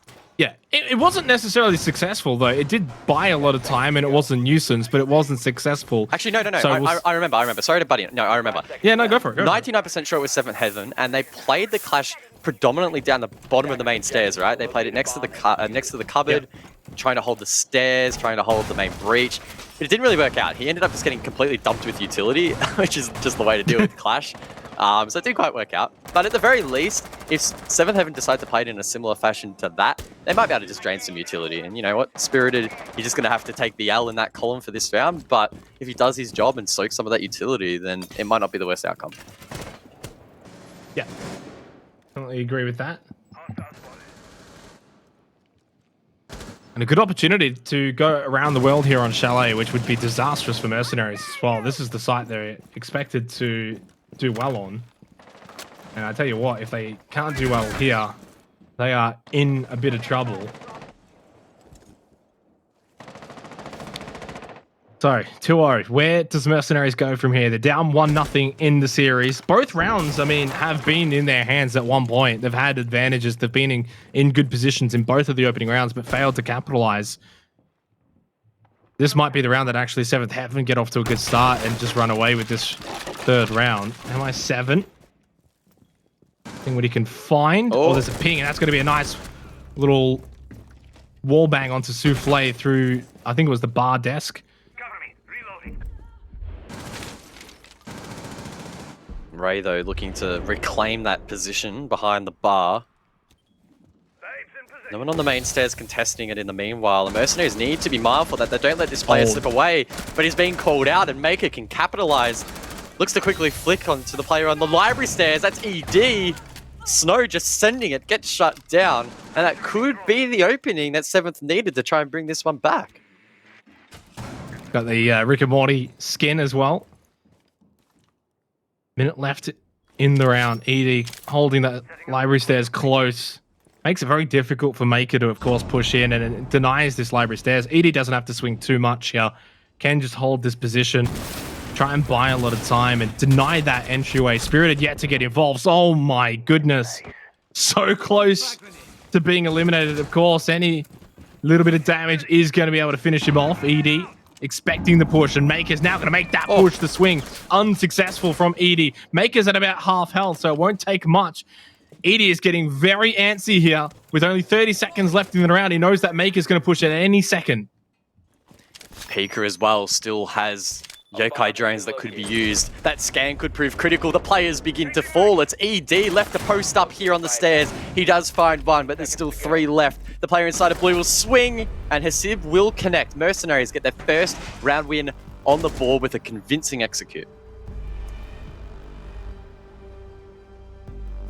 Yeah, and it's the site that they are expected to win as well. I mean, I don't want to take anything away from Mercenaries, but I mean, you want to be winning Snowmobile Wine, and they've done that. That's the minimum. That's the pass mark, really. Now you've got to go and get at least, at minimum, another one, whether it's Spa Gaming, whether it's Master Office, need to at least at minimum have this be 4-2. Still a really good opportunity to make it 3-3. But this is what I was saying before, guys. You know, Chalet, you sense as attacker-sided, and statistically, it may even say it's slightly attacker-favored. But we're seeing this trend, at least in the APAC region, and so far today, where it has been slightly defender-sided, and not just Chalet, but even some maps in general being defender-sided that are usually attacker-sided. So 7th Heaven with the opportunity to keep that trend alive, keep that going here. Back over to Bar Gaming, where it was a little messy early on, but then they got it under control pretty quickly, and from there, they actually held it out pretty good. Yeah, I would expect again for top floor to be where all the players go down, and again, very similar setup here from 7th Heaven. They have the shield over towards the pillar, the shield at the top of the library stairs, and it'll be up to Mercenaries to create lines of sight, clear the projectile denial, and clear those shields as they see appropriate. I think Souffle was really the linchpin for 7th Heaven in that last occasion. Mercenaries were dominant for the most part, but he just bunkered down inside of library, swung at the perfect time to find a couple of picks and turn the tide in that round. So Mercenaries, if they can clean up their act a little bit above, they might be in a better position to convert that in towards site control and consider a plan or trade out for picks. And it's very quick. It's very easy to quickly turn around your fortunes. You know, Mercenaries kind of staring down the barrel already nice and early here at 2-1, going into Bar Gaming, expected to go 3-1. But you win this, you take this side away from 7th Heaven, you make it 2-2. And suddenly you're actually right in this half. Ray, though, with the opening pick onto Snow, that's going to make things difficult. The Sophia taken off the board. Nice pick. And being down a player this early on, again, further bad news for Mercenaries. And I struggle to see how they're going to be able to take this site. And with the Aruna Gates and the ADS devices, Snow's lack of presence will be felt by Mercenaries as they try and clear these shields. Good roam player there onto peak, or at least evens out the man count. But with ED still on the flank, you would expect Hasib to set up those Argus cameras, and does so. Of course, Snow, whilst dead, can sit on those cameras and call out the flank. But this is where it starts to get tricky. Mercenaries have limited utility to clear this shield, and they need to use it efficiently. Minute and a half remaining in the round. Ray, of course, got dealt with in the end last time out. This time, Vulcan Shield Gaunt may have to just fall back here. In fact, doesn't even have time to do so. MI7 gets his second kill for the round. Mercenaries with the advantage after losing that opening player in Snow really early on. They've fought back quite bravely. But it's Souffle that they're going to have to really deal with. Last time out over at the mezzanine, he ended up finding 2-3 kills and was really a nuisance. And now they've dealt with him. They got rid of Edie and Spirited in a 1 versus 4. The Clutch God, the king of 1vx's. But even a 1v4 might be just too much for Spirited. Mercenaries have somehow shot their way into a winning position here on Bar Gaming to tie it up 2-2 and keep their playoff hopes alive. Spirited, unfortunately, so many players to deal with, so many angles, and yeah, it's just unlikely to happen here. Hasib will finish the round off, put him out of his misery. 2-2 on Chalet. We've got ourselves a game, guys. Despite it being a dominant end to the round, it was actually quite close there as they tried to clear that shield. It was, in fact, I believe, the final grenade that cleared that Vulcan shield. If that had not have hit the mark, that round likely would have played out completely different, and it likely would have gone in the way of 7th Heaven. So it's pretty crazy how one small piece of utility can have a larger impact on that defense. It was also a good clear in the end by Mercenaries. On the remaining players above, Souffle was shut down, and then on the vert, a couple more players, and it was definitely a lot cleaner than their last attempt.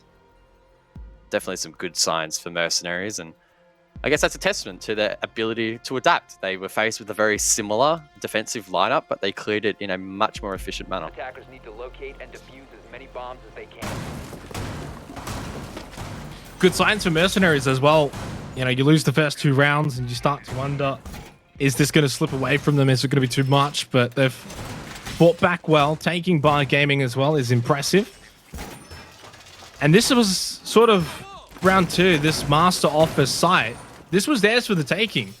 This required a big effort, I believe, from Pika, who got a 4K to turn the tide around if we sort of cast our minds back. So this was another site that Mercenaries almost won last time, just like Bar Gaming in round number 1, where they really let it slip and they let it fall by the wayside. This time they may be able to go all the way. They get this site, they at least secure 3 rounds at minimum in the opening half on attack for Chalet.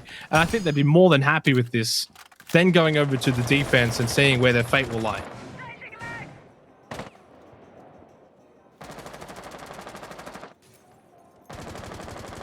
Shots rain out in the early stages of this round as Mercenaries look to gain some quick map control and try and scare these defenders away. Presence established over towards the top of Library Stairs, and I would assume Mercenaries will contest that. Go for a horizontal take over towards the objective. ED's in a pretty powerful position. He has a reinforcement covering his back. And he could look to play off that alongside Souffle. Does have to be careful though, especially if 2 players are going to push in Library at once. Could get outnumbered before he even knows it. Usually for this site, you'll see Solarium be sort of the target for the attackers.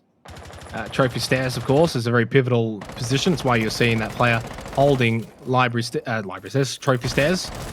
And Ray had put 2 ADSs here last time around. I think I could hear a couple. He's got all 3 this time. So a minute 40 seconds left. Trophy Stairs is going to be hard to take.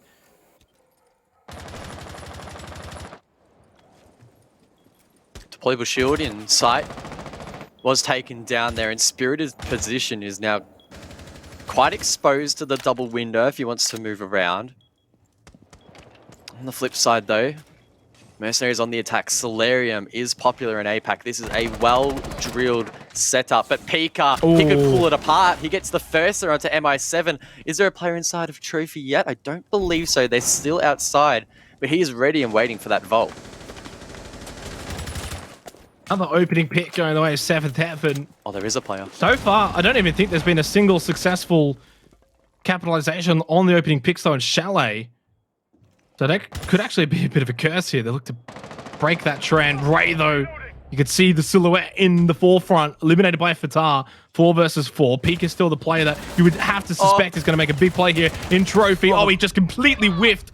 Ended up shooting the floor underneath Snow's feet more than his feet itself. Spirited with a big clutch hit, though, onto Fatar.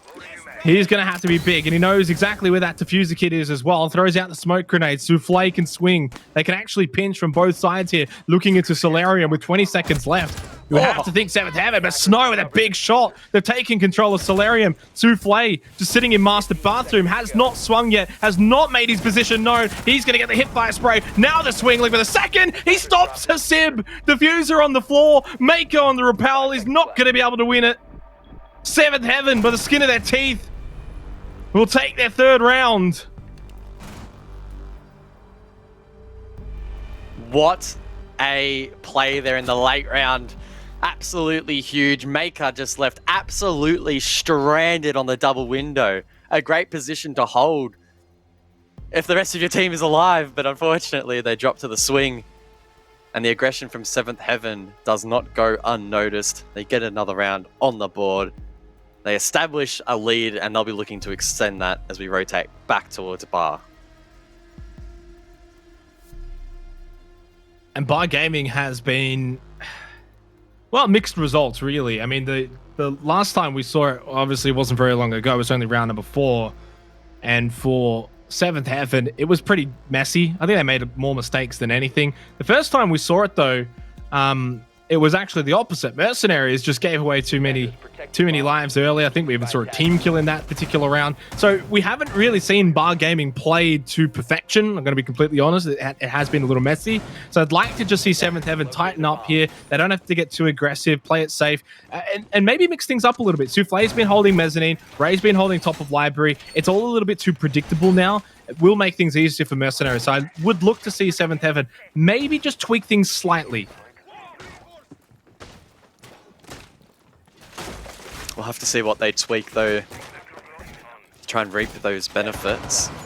So far, it is looking very, very similar here, to be honest. Reinforcing the same walls, placing the same shields, and I guess they're just hoping that they can hold out a little bit longer and maybe banking on Mercenaries making a mistake with their utility clear. It hasn't been flawless. And there is only a small window for error here. If Hesib or Snow die early or they don't use their util correctly, then Seventh Heaven could find themselves in this round quite early. It's just going to depend how aggressive Seventh Heaven do play in order to get themselves in that potential position.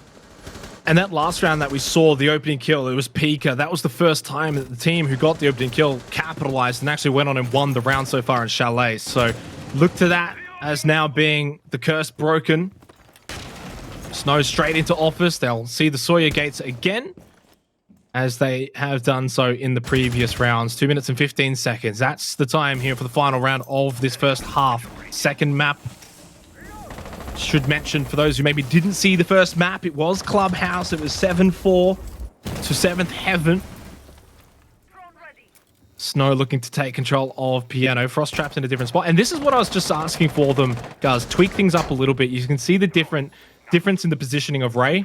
Souffle in the same spot, but Ray a little different. Nasty angle here from Maker, watching the top of that deployable shield at Pillar. Souffle playing that position, kind of a little bit stuck now, but Ray can play quite freely. Doesn't spot the drone in the hallway. Oh, that's an awkward vault. Maybe he meant it. I don't know what Ray's doing, but he gets away with it. Almost shot in the back of the head. That would have been absolutely disastrous had he fallen, but he lives to see another day, and Mercenaries still haven't cleared this utility.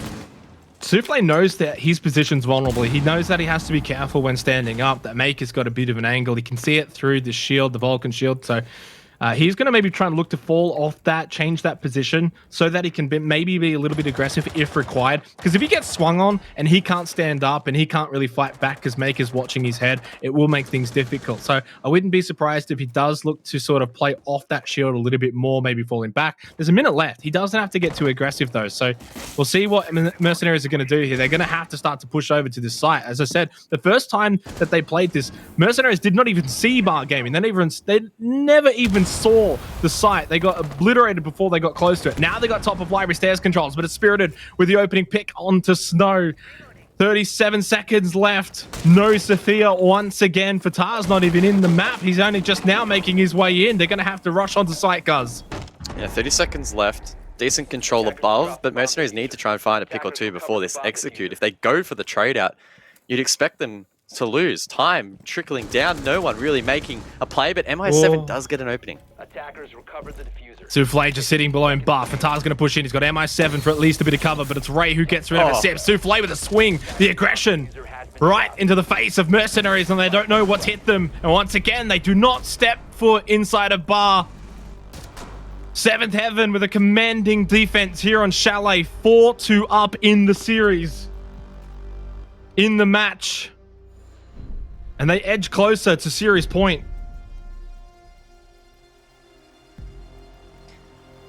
Well, if there's anything we've learnt in this match so far, if you want to win Bar Gaming on the attack, you cannot rely on it going down to an execute. You're either going to, one, not clear the utility above and eventually lose picks and lose the round. Option 2, you leave it down to a 5v5 execute on site, and it's going to be very, very tough to trade out.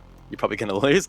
Or option 3, and the more favourable for the attack, is clear that utility above, find those picks and prevent the rotations back towards the site to just completely nullify any execute. Unfortunately, for Mercenaries on that occasion, didn't quite go their way. Attackers need to locate and Really good adaptation from Seventh Heaven to manipulate, I guess, the scenario to their advantage, able to rotate back towards the site very quickly.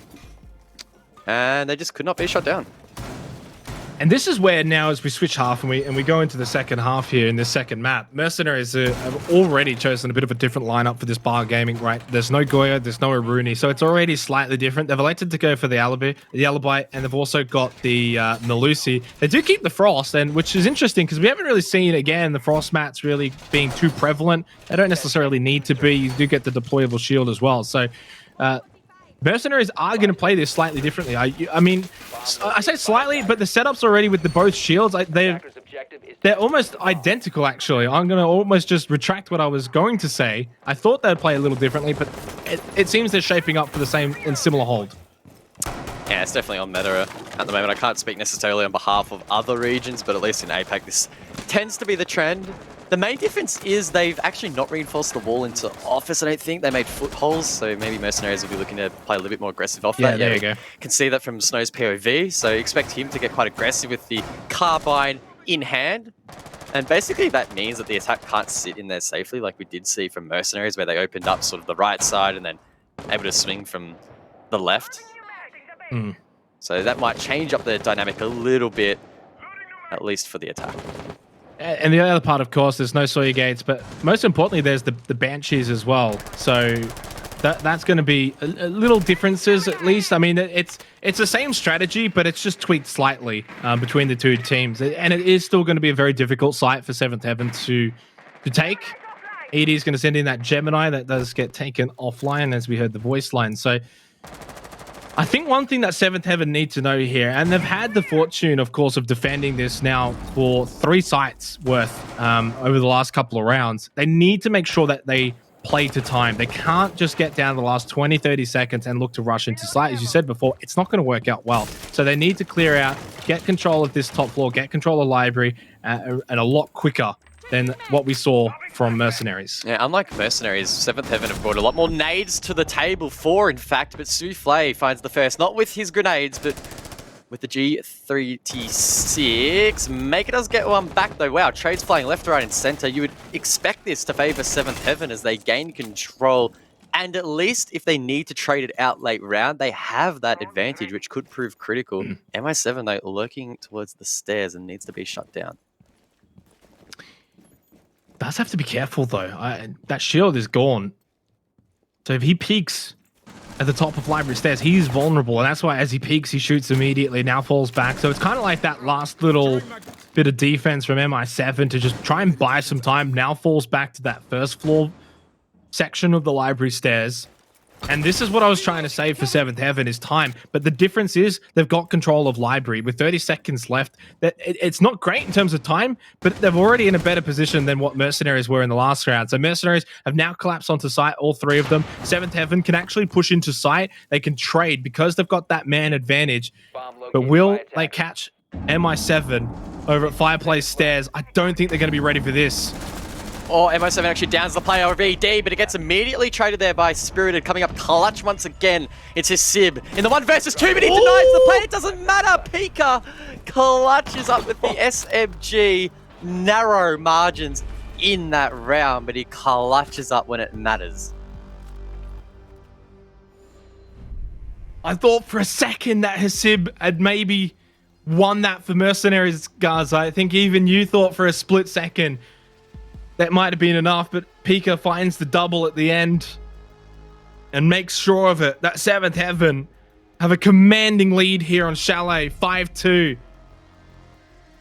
There's no denying who this tac pause is for, that it's surely for Mercenaries. I don't even care. Look, what do they do now, Guz? They have to repeat bar gaming. That's a given. But ooh, do they? I mean, it's a tough one, right? I don't know.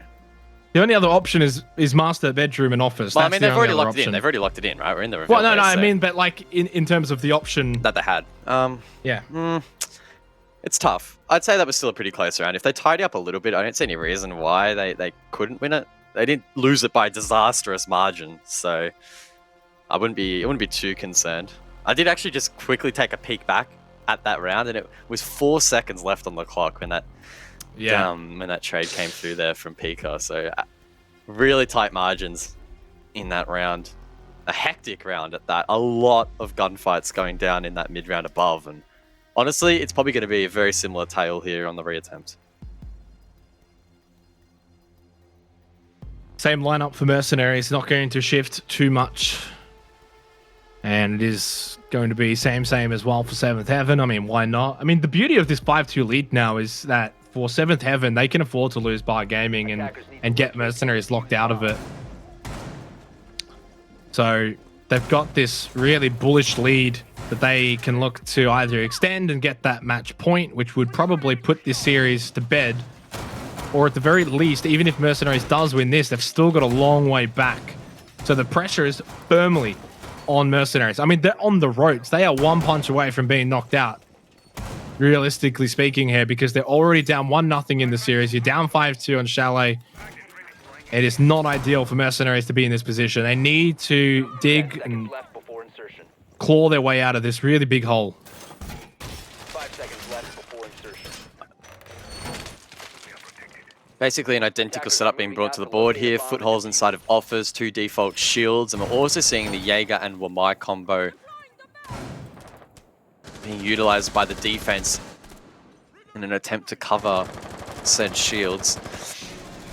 I'd like to see them maybe get in their face a little bit more on the entry, try and play a bit more aggro. This is what I like to see. MI7 over the woods West Main. I mean, it's probably the last operator you want to die early, considering he has a regenerative... That's not even a word. What am I talking about? What? He has a gadget that regens. That's a much nicer way of saying it. So if he dies early, then his impact is almost nullified or basically is nullified for the remainder of the round. So risky to have him on the roam. If 7th Heaven decide to target him, oh, it could be dangerous. But as I say that, MI7 actually does get the pick onto Ray. And with the Jackal taken down, that actually makes his roam even easier. Or not.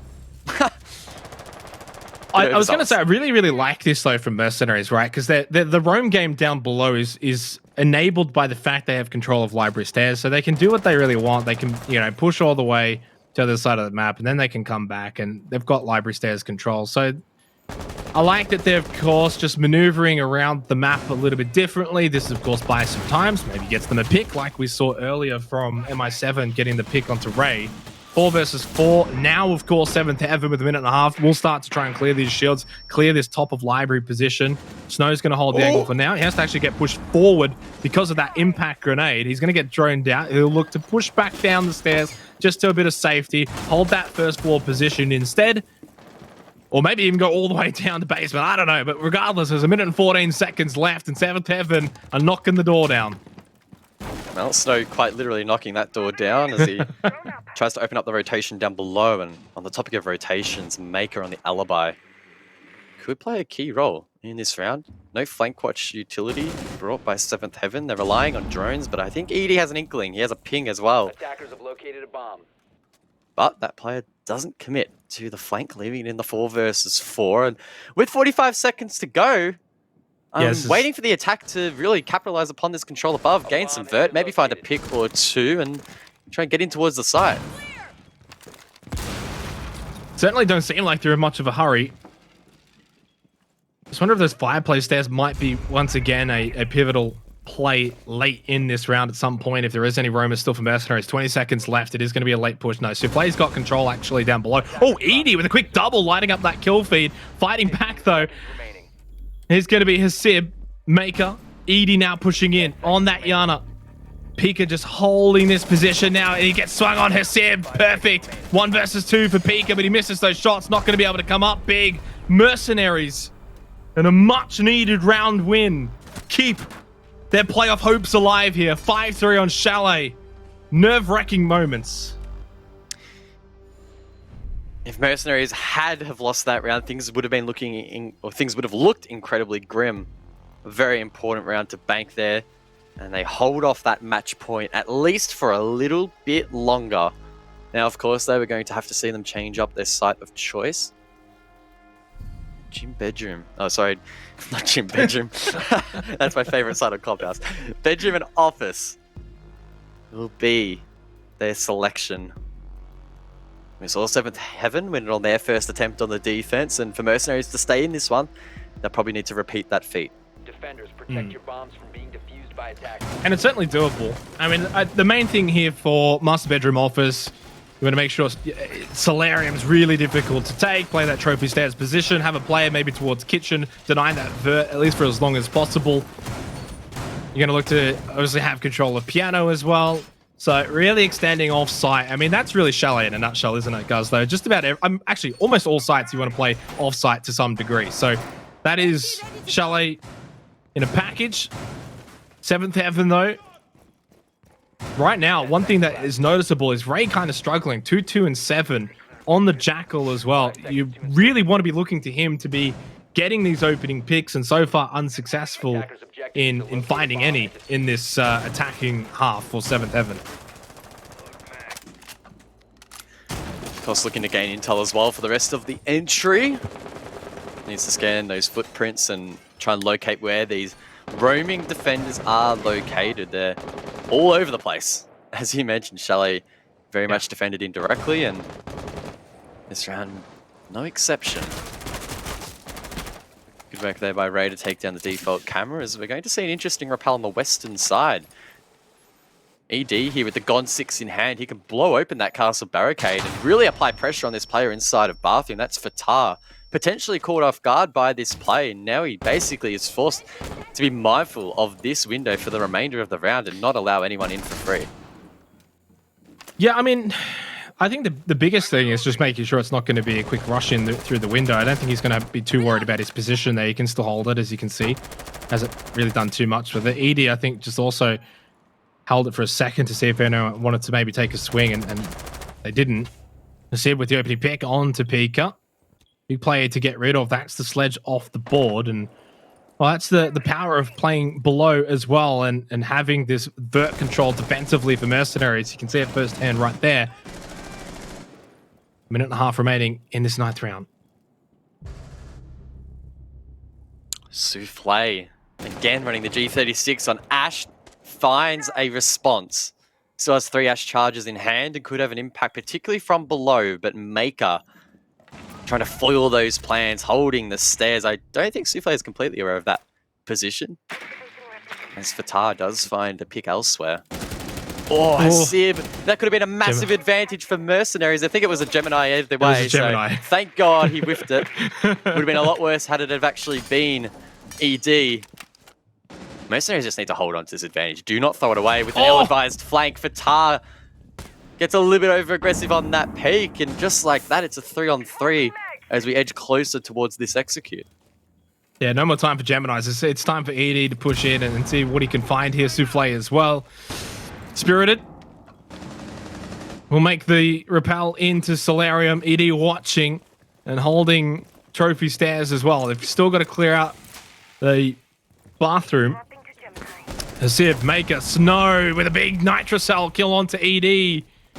Makes it so difficult, but we know what Spirited can do in the clutch. He is the master of the feat. 15 seconds left in this round. Now it comes down to a 1v3, but Spirit is shut down immediately. And the clutch god cannot make it happen. 5 versus 4, and we are starting to see the comeback for Mercenaries. Ooh, that third map beginning to loom a little bit here. It's just like a little cloud in the sky beginning to hover over Chalet. Damn. It felt like 7th Heaven was starting to run away with it a little bit, but Mercenaries have completely tightened up on their defense. Basement, though, is going to be a really difficult test. This site, for the lack of a better word, honestly, it just completely sucks. Particularly in APAC North. In APAC South, it has been a little bit more fruitful, 60% defensive win rate. But on the flip side, in APAC North, which I think is also more reflective of other regions globally, 25% win rate for the defense. Horrible, with a solid sample size too. And you might say, well, guys, why don't you then go play kitchen dining? Well, it's not the best site to play either, really. It's really difficult. You tend to see teams actually play kitchen as if it's bedroom office, right? You actually do a bedroom office hold above vertically and play it that way. So, look, it's a master of two evils. In the end, I guess we're seeing a bit more wine and snowmobile. But what's interesting was in the matchup that played earlier today off stream in Cyclops and Kira Esports, it was the opposite. We didn't actually see Wine Snowmobile. We were seeing Kitchen. So there are some stark differences. Some teams will prefer basement. Some teams will prefer Kitchen. In this case, Mercenaries do go down to basement, and while they're up against it, so they're going to have to figure out a way to counteract that statistic, as you pointed out before. Attackers drop the diffuser. Offsite aggression here from the defense. This is what I like to see. Often teams shelter down inside of the bomb site and find it really difficult to hold on. Wow, that's a really crazy shield there from Maker over towards West Main. And in fact, he can hear the barricade, the castle barricade, getting punched open. He can call that out to his team, and maybe they can position themselves nicely here for the West Main push. In fact, a lot of information and time being denied here by Mercenaries on this roam. I like what I see so far. Yeah, and that's really what you need to do for Snow Wine. You've got to deny time as much as possible. You need to be aggressive. You need to play offsite, and you need to find these picks. Make it really difficult for Seventh Heaven to just even push onto or into the building as well. Oh, Maker just spotting the Gemini of ED for a split second. Oh, that's unfortunate for Maker. Timing not on his side. Souffle with the opening kill. Great angle above there. Actually sees all the way down in towards the hatch, so I didn't even know that angle existed. But there you go, folks. Cheeky little display there from Seventh Heaven, flexing their map knowledge, which, particularly when a map is new, can be incredibly powerful. With that, they do have the man advantage. Mercenaries roam weakened, and now they're forced really to hunker in towards the site. Try and desperately find a pick back, but it's very difficult to maneuver around this objective. There's a lot of lines of sight that can be generated by the attack, and provided Seventh Heaven play off those effectively, the round really should be theirs. Yeah, and there's not much that they can really do because they're down a player now. So if you start roaming off site, Seventh Heaven can just push on freely. And now you're forced to turtle onto site. Gemini goes in, by the way. You're forced to turtle in, but you're down a player. And as you said, you're turtling on a site that's so easy to really open up from above. So really difficult point here for Mercenaries. It's going to take a lot for them. So much so that MI7 tried to push up those library stairs and was unsuccessful. 5 versus 2. Yeah, this is not going to happen. Nice shot from Fatah, though. At least something. But it's not going to be enough unless Hasib can get at least a double. That was a perfect flash, though. That is seriously life-saving flash and just gives ED the chance to get the kill. And he capitalizes. He doesn't waste it. Fatah from above over towards Fireplace can push down Fireplace stairs. Well, that's unfortunate for the smoke grenade and wild look. Bit of comedy of errors in the end from Fatah. Seventh Heaven take the site they were expected to take. And now they have series point. That said, I still don't think it's too... obviously, it's series point, it's map point, I understand that, but it's still not unobtainable for Mercenaries to bring this back. We were not expecting basement to be a great site, and with the rotation opening up, they can go back towards bar gaming. I was nervous for a second. They picked basement, but they changed, thank God. Otherwise, I would have been absolutely fuming. Please don't go back down to basement unless you have to. They won't need to, in fact, because the rotations will open up. So yeah, that round was basically always going to be a gimme to the attack, to be honest. Now they can reset, go back towards bar, and try to execute that roam above inside of library nice and cleanly. Yeah, spot on. You got bar gaming, and then you head over to Master Office. So, I mean, there is every chance in the world that Mercenaries actually sends this to overtime. They can do it. They've got the sites that are in the back pocket. They don't have to play Snow Wine. I mean, if they were in a position where, let's say it was like 6-3 guys, and Snowmobile Wine was still in, on the table that they had to win, I would have said, no, there's no way they're going to come back. But they got at 6-4, bar gaming.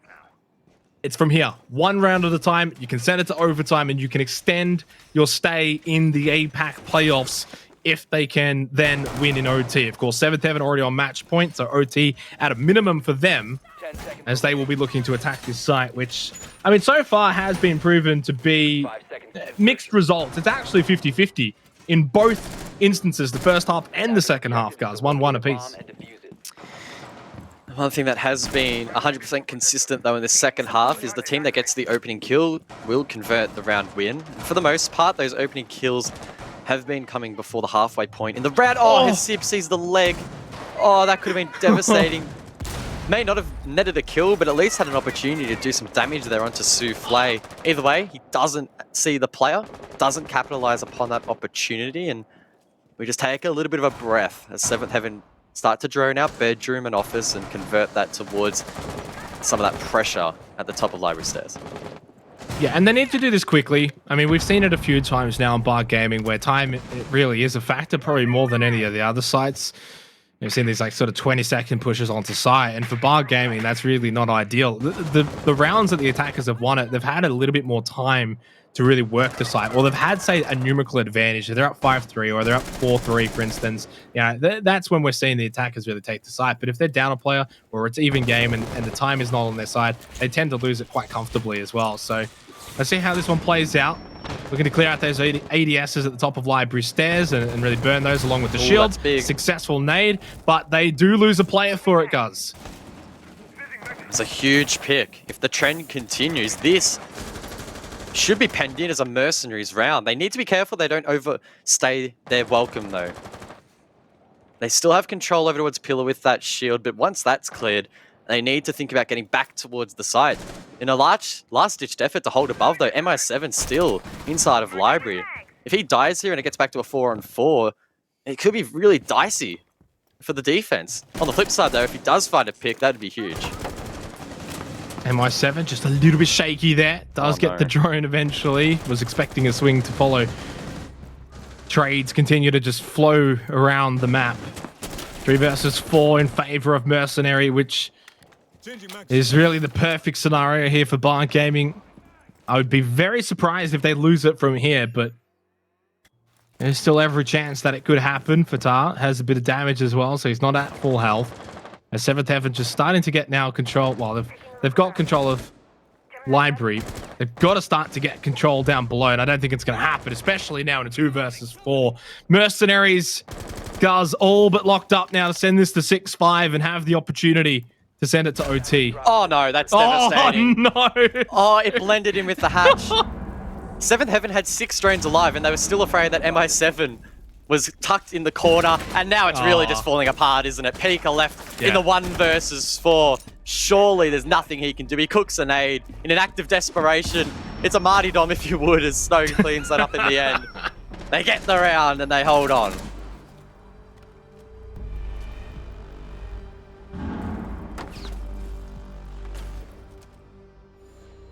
What a mini comeback we're seeing from Mercenaries. 3 of the last 4 rounds to try and edge it now to overtime. Still match point for Seventh Heaven.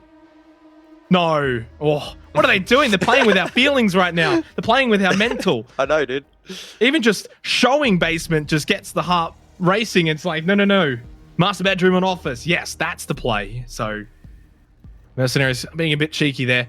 Look, comes down to this, guys. APAC playoffs on the line, match point.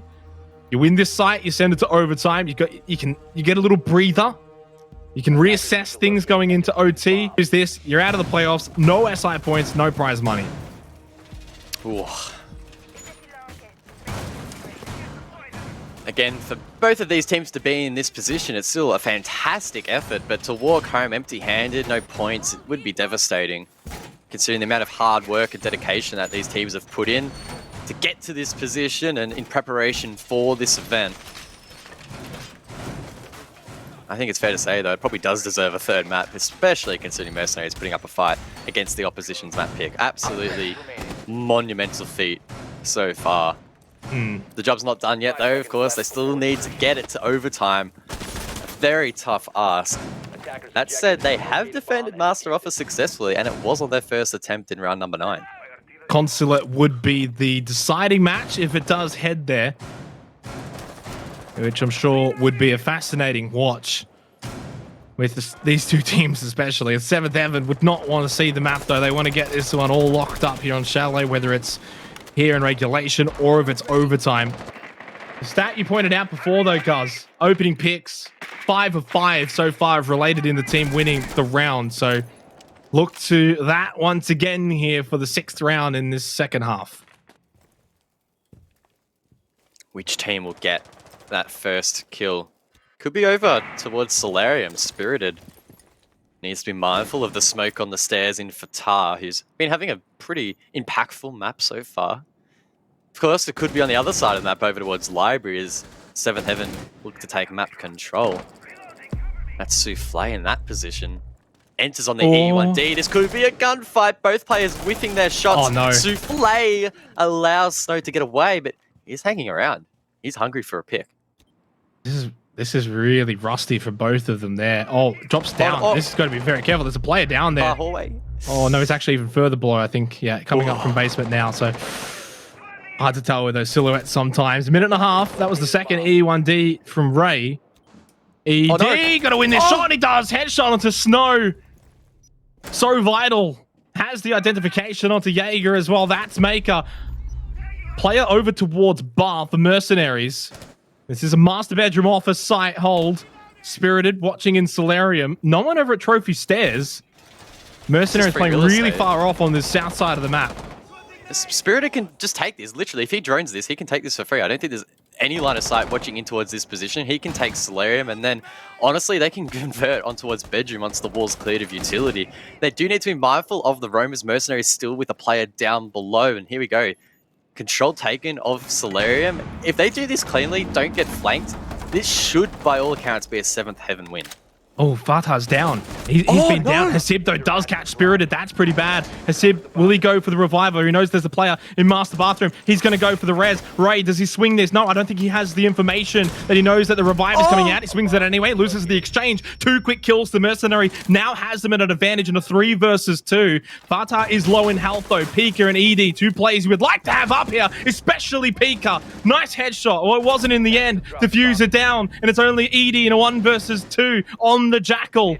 MI7 Hasib to send it to overtime to keep the playoff hopes alive. He hasn't got the time. He hasn't got a clue. Mercenaries have their OT here on Chalet. They hold on. They did it. 5 out of 6 rounds went in favor of the team that got the opening pick. Somehow, they managed to defy all odds to bring this map to overtime. Absolutely insane. They commit to the aggressive roam. It manages to pay off.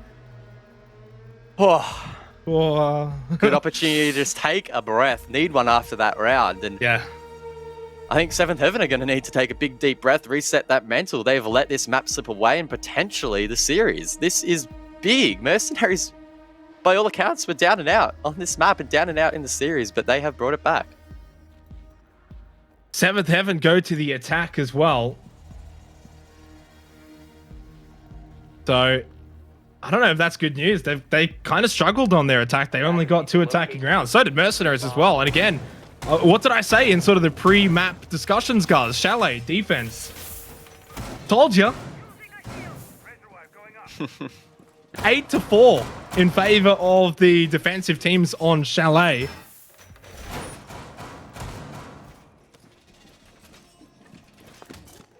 Yeah, that's concerning. That is very, very concerning for 7th Heaven. No points like the regular season for an overtime loss. It's just not good enough in the playoffs. 10 seconds left. On this occasion, it would send it to a 3rd map, which would be Consulate, and there's no doubt that's going to be pretty insane. Mercenaries need to just switch on here. I mean, not switch on. I guess retain their current confidence. Retain this momentum that they've built up over. Because they've been defending now for 6 rounds straight. This will be the 7th. I was having in my mind that they were switching sides, but that is not the case. No. And they should be able to just carry on with this momentum and pretend like this is just normal regulation. They've won 4 of the last 5 rounds on their defense for Mercenaries. And as you said, it's about now just carrying that momentum on and just continuing to play. But the one thing that they've got to be wary of is this, thought that maybe they've been doing it for so long, at some point you feel like they're going to slip up. If it's here, they're going to be in a bit of trouble. You go down 7-6 and then 7th Heaven go on the defense here where, defense has been prevailing. So need to keep their focus, at least for this round. And then if you're going to slip up in the next one, and then you can go back to defense again. So Mercenaries has a huge opportunity to send it to Consulate for the 3rd map. And as I said before, that's going to be so much fun. ADS goes down. EE1D is going to go out from Ray. 2 minutes to see who is going to get the overtime match point. Shield cleared at the top of Library Stairs. Really good work there from 7th Heaven with over a minute 40 left in the round. ED gets the opening pick again. Keeping in mind, he got the opening pick last round and the team didn't step up and convert it. Mercenaries were willing to re-roam and get aggressive, and they may well do something similar here, but it's going to be tricky. They need to retain control of Library Stairs, and that means that these players basically need to stand exactly where they are, and Maker feels the pressure, forced to swing. Ray gets in on the action as well. It's falling apart here, and MI7 and Fatar, they need to come up with something absolutely huge. Yeah, and Fatar has basically no health as well. This is disastrous for Mercenaries. It's been a fun ride to see them sort of bring this match back on Chalet, but overtime has not been kind to them in just the opening round of overtime. 4 versus 1. Fatar, not a chance in the world. Overtime match point, 7th Heaven. Mercenaries do slip up, guys. They couldn't quite do it for another round. They had done it so many rounds prior. But now it's overtime match point, 7th Heaven on the defense. You would suspect they will go bar gaming. Or maybe is there a chance for Master Office? We haven't actually seen it get taken by an attacking team, but surely to be bar gaming, right? You would assume so. Yeah, it's going to get locked in here. And the main point to consider in this round is how efficient is that utility clear, particularly at the top of Library Stairs, going to be. Secondary to that at Pillar. Those 2 shields are absolutely critical in this defense. I cannot overstate it enough. They are absolutely key. In that last round, 7th Heaven on the attack cleared it so early, didn't waste any utility. Absolutely clean as you would like. And then Mercenaries, rightfully or wrongfully, decided to try and retain control, overpeaked, got taken out, and the round slipped away. Mercenaries would be looking to get payback on this round and do the exact same thing back. Just absolutely util dump those locations. They have the Sledge with nades, they have the Zofia with impacts, and they just need to be efficient, clean, get it done swiftly, and then get control of Library and progress that in towards site. Souffle, ED, they've been the standout players, at least for me, for 7th Heaven. 13-2 and 8, 13-3 and 9. Pika not too far behind them as well, whereas I feel like Mercenaries has been a more even contribution, except for MI7, who's really perked up a little bit in the last couple of rounds, 13-1 and 9. So kind of the difference between the teams, it's like 3 superstars for 7th Heaven and a bit more of a team effort for Mercenaries. Overtime match point though. A win here for 7th Heaven in this round will guarantee them SI points as they will move on in the lower bracket. The Mercenaries, they will get 0 points, 0 money, but only experience under their belt. 2.5 minutes to decide their fate. Will they send it to a 15th round? Mercenaries persisting here with the 0 pick in the hands of Hasib. We saw him use those Argus cameras, particularly for flank watches. MI7 gets the opening pick. So again, 2 rounds in a row, the attack will get the opener. That's huge. Surely the defense needs to find something back. Souffle! Oh, wow. How does he find that? Surely gets traded and does. We're only a minute into the round. It's a 2 versus 4. What is going on? This is absolutely insane. None of that utility is going to matter in this round. I prefaced it with so much importance. But it really just does not matter. I don't really know either. It's pretty insane. Oh, no makeup! Oh, that's huge! No it's screwed in 1-on-4. We're going to a 15th round, guys. 7th Heaven have just been obliterated. Mercenaries will go back on the defense, and I think at this point you almost have to go away from bar gaming. Surely, Master Office, come on.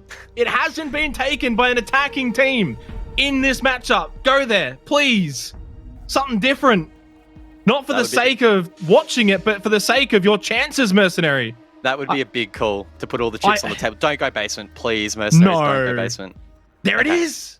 All right, they do it every round. They're just keeping us on our toes, but at least they're changing it up. I feel like, honestly, it's starting to get to the point now where that site has just been played so much in this matchup that both teams just know how to counter-strat each other perfectly in overtime, right? It was just absolutely clinical from both attacks. This is the spanner in the works, though, for Mercenaries. I love the fact that they're switching it up. They're going to Master and Office.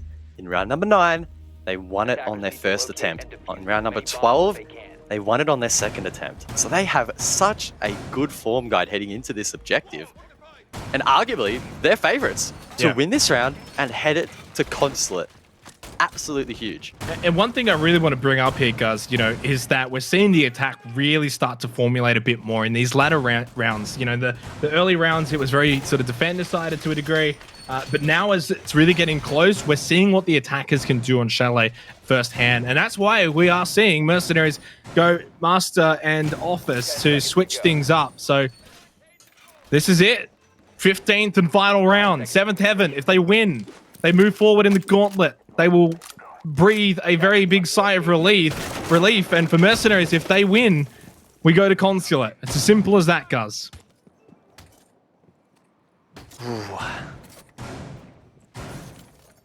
It's crazy to think as well, the winner of this will take on Kira Esports. There's a real opportunity that we might see a bit of a South Asian derby, if you would.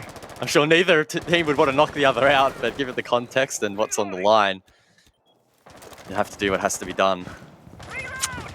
Still a long way away from that coming into fruition, though, especially if it does go the distance.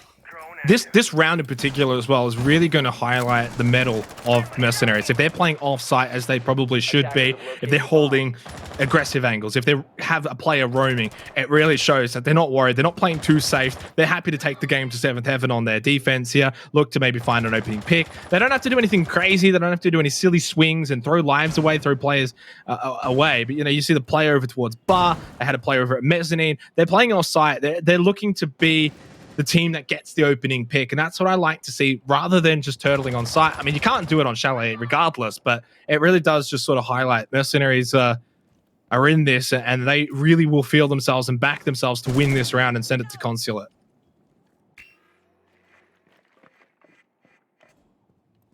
MI7 down below, going 16-9. It's been a massive performance from him. Oh, but he gets droned out. Souffle with the ping. This could be huge. Surely 7th Heaven can act on this intel. Oh my word, MI7, he gets the down. There's no way 7th Heaven are letting that slip. Refrag? No, he didn't drop. It didn't go for it. Edie hasn't been finished off either.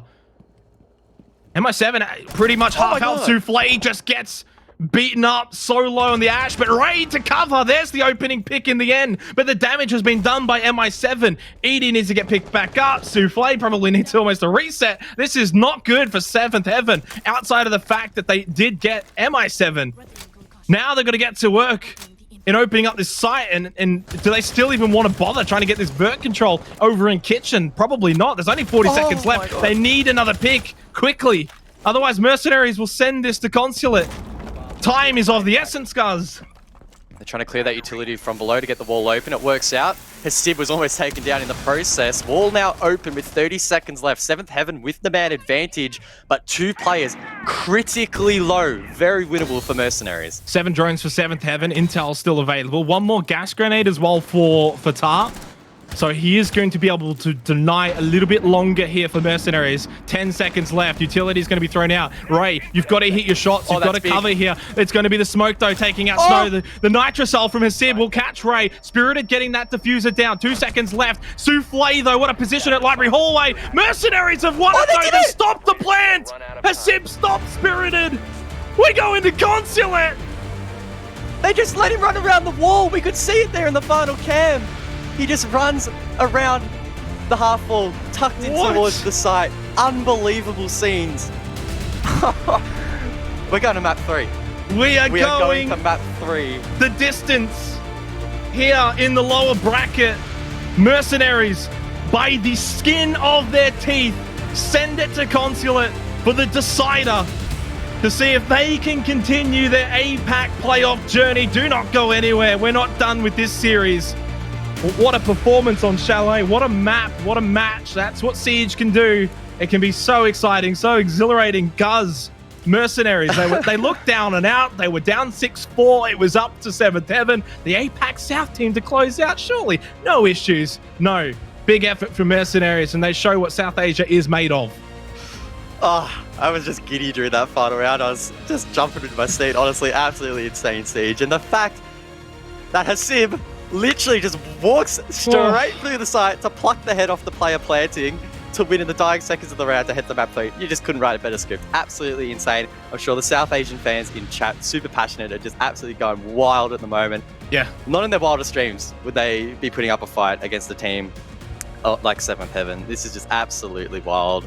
Thoroughly deserved. It was so much fun, particularly watching that bar site. We just saw time after time after time teams, particularly on the attack, just get slowly better and better and better. And wow, in the end, I just need a breath, man. I don't know how my voice is going to hold up, not only for today, but we still have 2 more days after this. So yeah, my God. Let's throw it over to the desk where they can dissect what just happened on Chalet.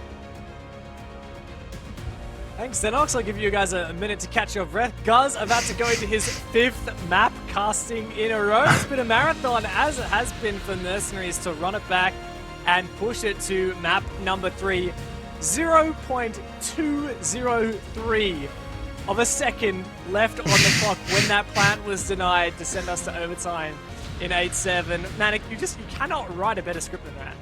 No, and I guess that this is what we've always said, you know, the APAC siege is wild at the best of times, but right now we're seeing MercenarieZ step into the limelight. They're taking down, one of the better teams in APAC South in 7th Heaven. The fact that it comes that close, Hasib plays a massive role right at the end, but he had an incredible map altogether. You know, the storyline that is being written right now will worry 7th Heaven considerably because that next map is Consulate, and I don't know, man. I'm not convinced on 7th Heaven's Consulate. Yeah, look, it's a good point. We talked about Consulate quite a bit when the veto was rolled out. It's a bit of a scary map. It really puts the result in question. I was super confident that, you know, if 7th Heaven won Clubhouse, we'd probably see the 2-0, and it was definitely trending in that direction for a majority of map 2 just then, but look, credit to MercenarieZ. It was an absolutely fantastic comeback from them. And in that last round, as you said, 0.2 of a second remaining on the diffuser, the round would have played out differently. But at the same time, 7th Heaven had every opportunity to close it out. They left it to a really chaotic execute in that last round. And look, it's lost them that map, and now it's a bit scary for them. As you were saying, Manic, I think this 3rd map is totally up in the air. Yeah, may well be slipping away for 7th Heaven. And for MercenarieZ, they might have lost their opening game to the Knights, but this could well be the way that they pave forward here through the bracket for South Asia as well, and get their first ever win against a team from outside of their little corner of the world. We have map 3 coming up in just a moment. You don't want to miss this.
You are clearly an AP two-tone.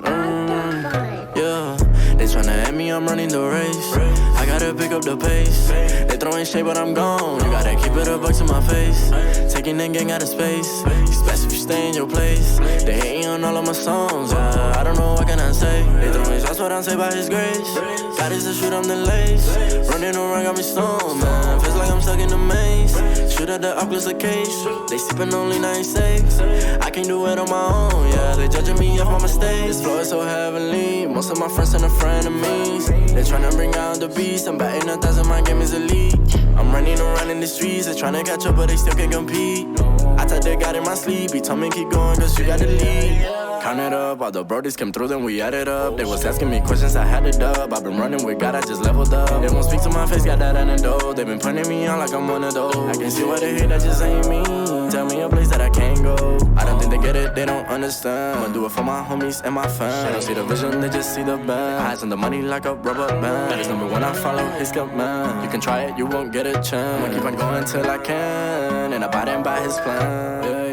They tryna end me, I'm running the race. I gotta pick up the pace. They throwing shade, but I'm gone. You gotta keep it a buck to my face. Taking that gang out of space. It's best if you stay in your place. They hating on all of my songs. I don't know what can I say. They throwing shots, but I'm saved by his grace. God is the shoot, I'm the lace. Running around, got me stoned, man. Feels like I'm stuck in the maze. Shoot at the Oculus case. They sipping only 96. I can't do it on my own, yeah. They judging me off my mistakes. Silver step into the play, you bet I'ma hit it. What I'm doing in this game, I did in a scrimmage. Rappers wanting all this beef and burning up bridges. Deep down they dinner with pain, they just wanna admit it. Won't stop till I get it, speed it up when I'm winning. It's silver and undefined, period, no sin. They tryna give me the feeling, I'ma say Jesus and risk it. Treasure in heaven, generation with them, I pass the baton on my kids. Had to make sacrifices for this, I can fake, had to cut off some friends. Vision late ever since the beginning, go get the bag, then bring it in. Every L was a lesson you did, had a nest, had to handle the biz. I bought a whatchamacallit, and it's chilling right over the fridge. They tryna end me, I'm running the race. I gotta pick up the pace. They throwing shade, but I'm gone. You gotta keep it a buck to my face. Taking that gang out of space. It's best if you stay in your place. They hating on all of my songs. I don't know what can I say. They throwing shots, but I'm saved by his grace. God is the shoot, I'm the lace. Running around, got me stoned, man. Feels like I'm stuck in the maze. Shoot at the Oculus case. They sipping only 96. I can't do it on my own, yeah. They judging me off my mistakes.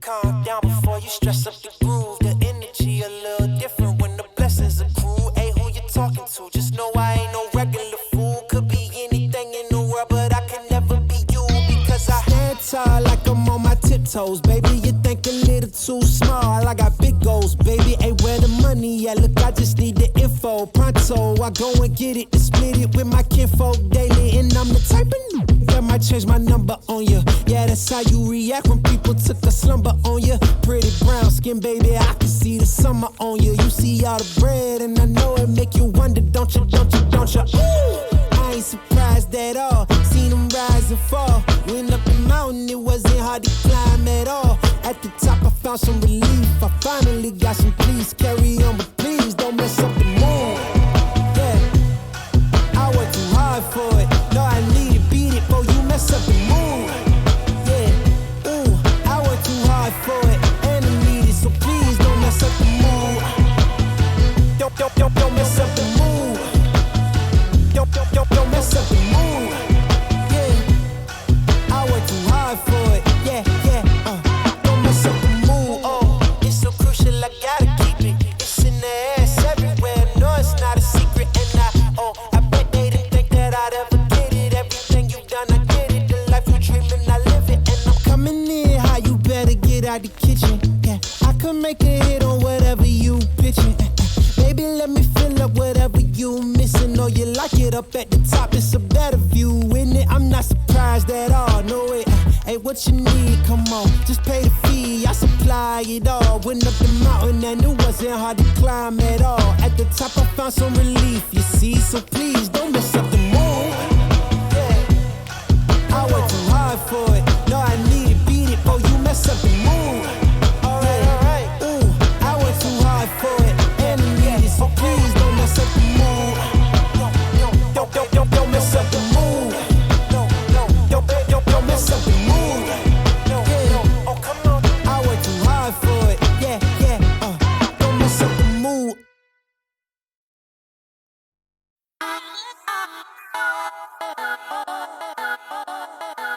Hey yo, the rain was steady pouring, heard the drops and drizzle meant to be. Chilling in my crib, no doubt. Peep the scenery. Telephone rang, then it stopped before I could answer it. I heard it knock at the door, so I answered it. And with Jermaine, he had a little situation. Beef up on the block, and orthodox to led the confrontation. He said these cats be acting hard on the block. And they be pumping weight.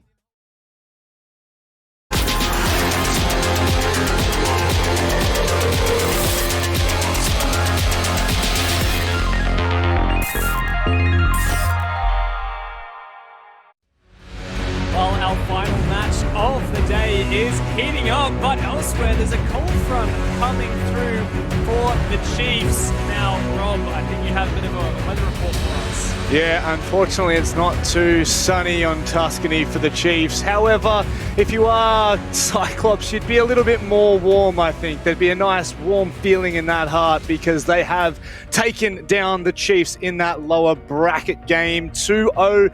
It was a close affair, all things considered. It was a 3-1 up at one stage for the Chiefs, and after a quick little tactical timeout, it was all CAG. They came back 4 rounds straight to go to 3-5. Chiefs had us believing for a small moment, and then it was ripped away. So Cyclops have now well and truly edged out in front, and they will be going up against Guts tomorrow, Dev. Yeah, and an all-Japanese derby. One of those teams will be eliminated, and of course, those are the only 2 Japanese teams here in the top 10 for APAC. We will say goodbye to one of them. And of course, in the other elimination game tomorrow, Kira Esports will verse one of these teams that we are about to face right now. 7th Heaven and MercenarieZ. We're on to map 3, Raven. Now, you didn't think we would get there. You thought 7th Heaven would do it in 2, but MercenarieZ had a massive clutch on overtime match point, and they're still in it. And next up is Consulate. Do you think they've got a shot at making the run here? I really do. Honestly, I feel like they could really surprise 7th Heaven on Consulate. That's what we saw 7th Heaven play against Guts earlier, and it was not that clean, honestly. I mean, Guts definitely had some big clutches, and they stood up when it mattered, but so have MercenarieZ on Chalet, and given the fact that Chalet was a map that I felt like would just fall by the wayside for them, look, I was pretty impressed with their comeback, and they really demonstrated some good siege and some mental fortitude, most importantly. I feel like that pressure has really diverted back to 7th Heaven now. Yes, certainly. 7th Heaven are coming from APAC South, where they scraped through in 4th seed, but of course MercenarieZ are, you know, undisputed champions of South Asia, as they were in the November Major, the end of year finals, and now of course here with the South Asian Nationals in 2021. They were the top seeded team coming into this. They lost to Knights, and here they are against 7th Heaven. They've never won a game against a team except the ones out of South Asia. Rob, is this the fairy tale story where we actually see South Asia coming in incredibly strong in the playoffs? Oh, look, it's so hard to deny that right now. I think that the storylines remain true throughout the entirety. You know, they were a little bit quiet in map 1. They've woken up. Map 2, of course, they were just filling that script out. They, of course, like that is a ridiculous last-minute clutch from Hasib to push them to a 3rd map. And on Consulate, I do firmly believe that anything is possible on Consulate. I know that, like, you know, we can talk about it being a little bit more of a structured map. It does allow for a lot more aggressive plays, but obviously those are a little bit easier to punish. And when you look at the side of 7th Heaven, you just know that there's a couple of players there that, you know, we spoke about Pika, for example, that have no problem getting even what we would consider over-aggressive to try and find openings, to try and find a trade. So there is a real opportunities here for MercenarieZ to be able to capitalize on any mistakes that are made. But, man, it depends. Which way did the coin flip this morning? That's really what it comes down to. At this point, I think a coin would predict it just as well as any of us. It is an elimination match. 1 map to go in this series. 7th Heaven trying to keep it alive for Southeast Asia, and MercenarieZ trying to keep South Asia alive in it. Try and say that one 10 times fast. The game is ready. Let's get into it. Guz and Xenox, enjoy. We certainly will, gentlemen. Thank you very much. You guys have been outstanding on the desk. Guz, we are very fortunate that we're going to get to go the distance here with this matchup and really get to see which team will move forward, take on Kira Esports, and which team we will have to, of course, bid farewell. Yeah, like Rob said on the desk, anything, literally anything is possible on Consulate. It is the Wild West of competitive Rainbow Six Siege, so I have absolutely no expectations heading into this on other than it will be an absolute barn burner. Well, this is it. It's do or die for real this time. This is the final map of this best of 3. It's tied 1 apiece. Mercenaries, 7th Heaven. The winner moves on to take on Kira Esports. The loser is out. And no SI points, no prize money, as I've alluded to throughout the broadcast so far in this series. Let's get into the ban phase and see how this map is going to shape out. As I like to often do in the ban phase, we can have a quick peek back at past results for these teams. Mercenaries in Open Qualifier number 4 did not play Consulate. In fact, the only time they played it was in the upper bracket final of the closed qual, and they won 7-3 against Kira Esports. In that occasion, they banned out the Buck and the Valk. So I guess we're already seeing a slight deviation there. On the other side, of course, 7th Heaven have played this map previously. Not with great results, though. 4-7 against Guts in of course, the playoffs. 7-3 win over Q confirmed in the regular season, and a 4-7 loss to the hands of Wildcard. So you could argue some mixed results here for 7th Heaven, and it's, like I said, difficult to edge out one team over the other.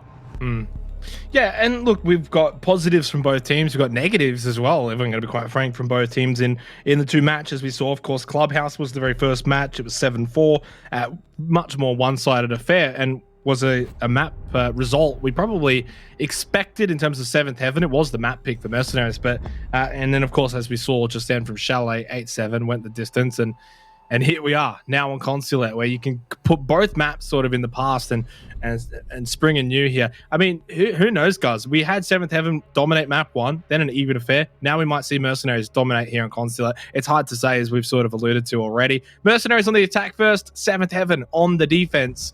And looks like it's going to be Cafeteria and Garage to kickstart off round number 1.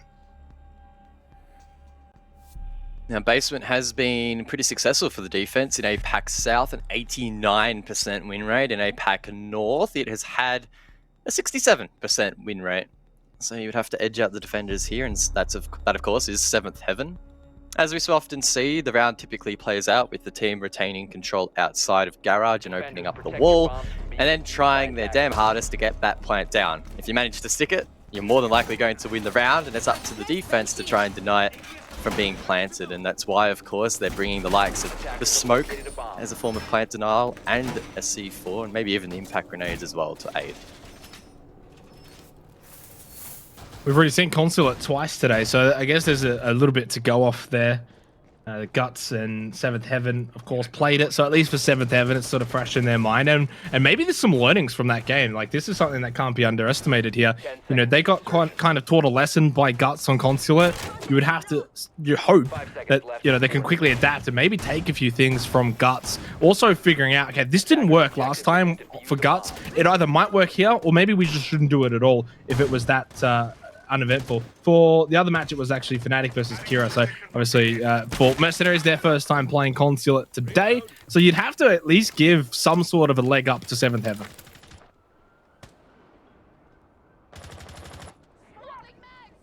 Let's see how hard Mercenaries can test them in round number 1, though. A couple of players positioned over towards the east spawn, so they might well try and take control of admin and transfer that in towards a back push down towards Archives. Pika, though, inside of Visa, is harassing this entry and denying at least one drone, and that leaves 8 in the pockets of Mercenaries as another drone falls elsewhere. Snow, though, he gets the opener. That's Ray taken off the board, and Wamai playing no further part in this round. So those magnets will be limited in supply. One thing Ray has to be careful of, it's becoming a bit of a habit here. It happened on Chalet, getting picked quite a few times as the opening death, and the very first round in Consulate, it's happened again. Ray's had a bit of a poor series, really, as a whole, so needs to pick up individually, at least, moving forward into Consulate. They're going to need him at his best. So far, it's kind of been the souffle show. Even Spirited went a little quiet on Chalet compared to Clubhouse, where, of course, he you know, exploded, really. Went 12 kills, and 9 of those were on the defense. So This is where you kind of look to Spirited on this smoke on defense for 7th Heaven in this opening half. If he does well, 7th Heaven do well. Yeah, and you're not even plucking that out of thin air, right? Ray is quite literally performing the worst in this series, opening kills, opening deaths. He's going -4. Maker, the closest, going -2 for Mercenaries. So not the greatest of statistics, and again, it is only amplified by the fact that you're playing OMI, and again, that gadget does regenerate throughout the round. Anyway, enough about that. Mercenaries still need to convert this round, and ED could pose some issues inside of Piano.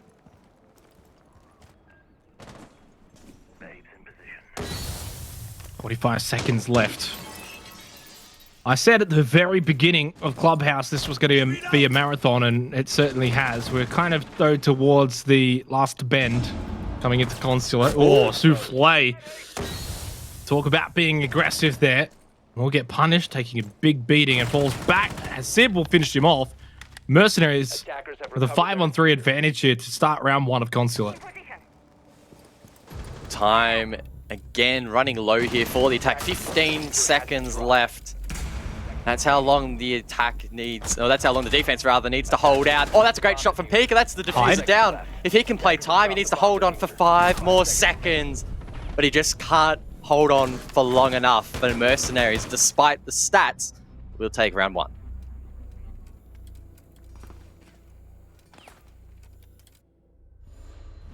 Good opening round for Mercenaries, and it really just continues the momentum, right? I mean, this actually is a topic I don't think we've spoken about so far, at least coming into Consulate. It was touched on at the very end of Chalet, but looking at rounds 1 for Mercenaries, 1, 2, 3, 4, 5, 6, 7. 7 of the last 8 rounds, guys, have gone the way of Mercenaries. That's both defense and attack rounds. So really, really bodes well for Mercenaries coming into Consulate, because they clearly have all of the momentum in the series right now.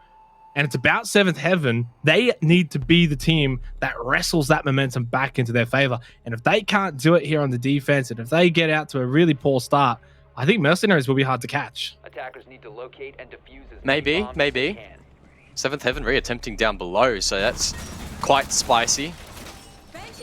Assuming they don't drop early picks and play more heavily into the plant denial, I don't see it being as one-sided in favor of the attack. That's not to discount, of course, Mercenaries' efforts in the last round. Getting that opening kill was obviously quite skillful and ultimately very impactful. And of course, when you get the advantage, it's not an automatic round win. You still need to convert said advantage, and they did so quite confidently. And sure, the kick got dropped real late, but they just swarmed the site, got that final pick, and 5 seconds left. Look really, really nice for the rest of this half. The question will be, though, can they back it up, right? It's all well and good to get the first attack round on the board, but if the defense adapts and you can't follow up, then it really doesn't count for much.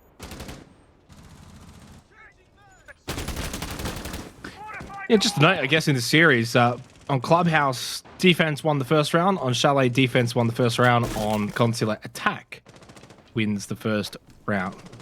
Neat little stat. Pika, gonna look to be aggressive here, but doesn't find anything at that piano window. But may look to continue to hold it for the time being. No one from Mercenaries there. In fact, MI7 has just had enough and decided to straight up leave Consulate. Pika's gonna get super aggressive here, and it will work out. He does catch Snow on the rappel. Does lose his life for it, though. 4 versus 3. Fatah almost finding the head of that player at the bottom of yellow stairs. Yeah, some over-aggression there from 7th Heaven elsewhere as well, and it's Maker to find that pick. So despite the DC, it's a 3 versus 3. That rhymed. As Ray looks to retake yellow stairs. Surely ED doesn't tag on that little expedition above. 7th Heaven just needs to be careful here. I don't think there's any reason to be overly aggressive in the 3 versus 3. Just retain the control you have and try and push back the attack. Oh, ED looking at the floor, but does look back up right as Hasib pushes in his sight lines. 7th Heaven in control again. ED with a nice little shoulder peek and then frags, but he misses the shots onto Maker. Still 1 minute and 20 seconds, so Mercenaries don't have to be overly aggressive here, but Ray too good from those main stairs, and yeah, this is probably too much for Fatah.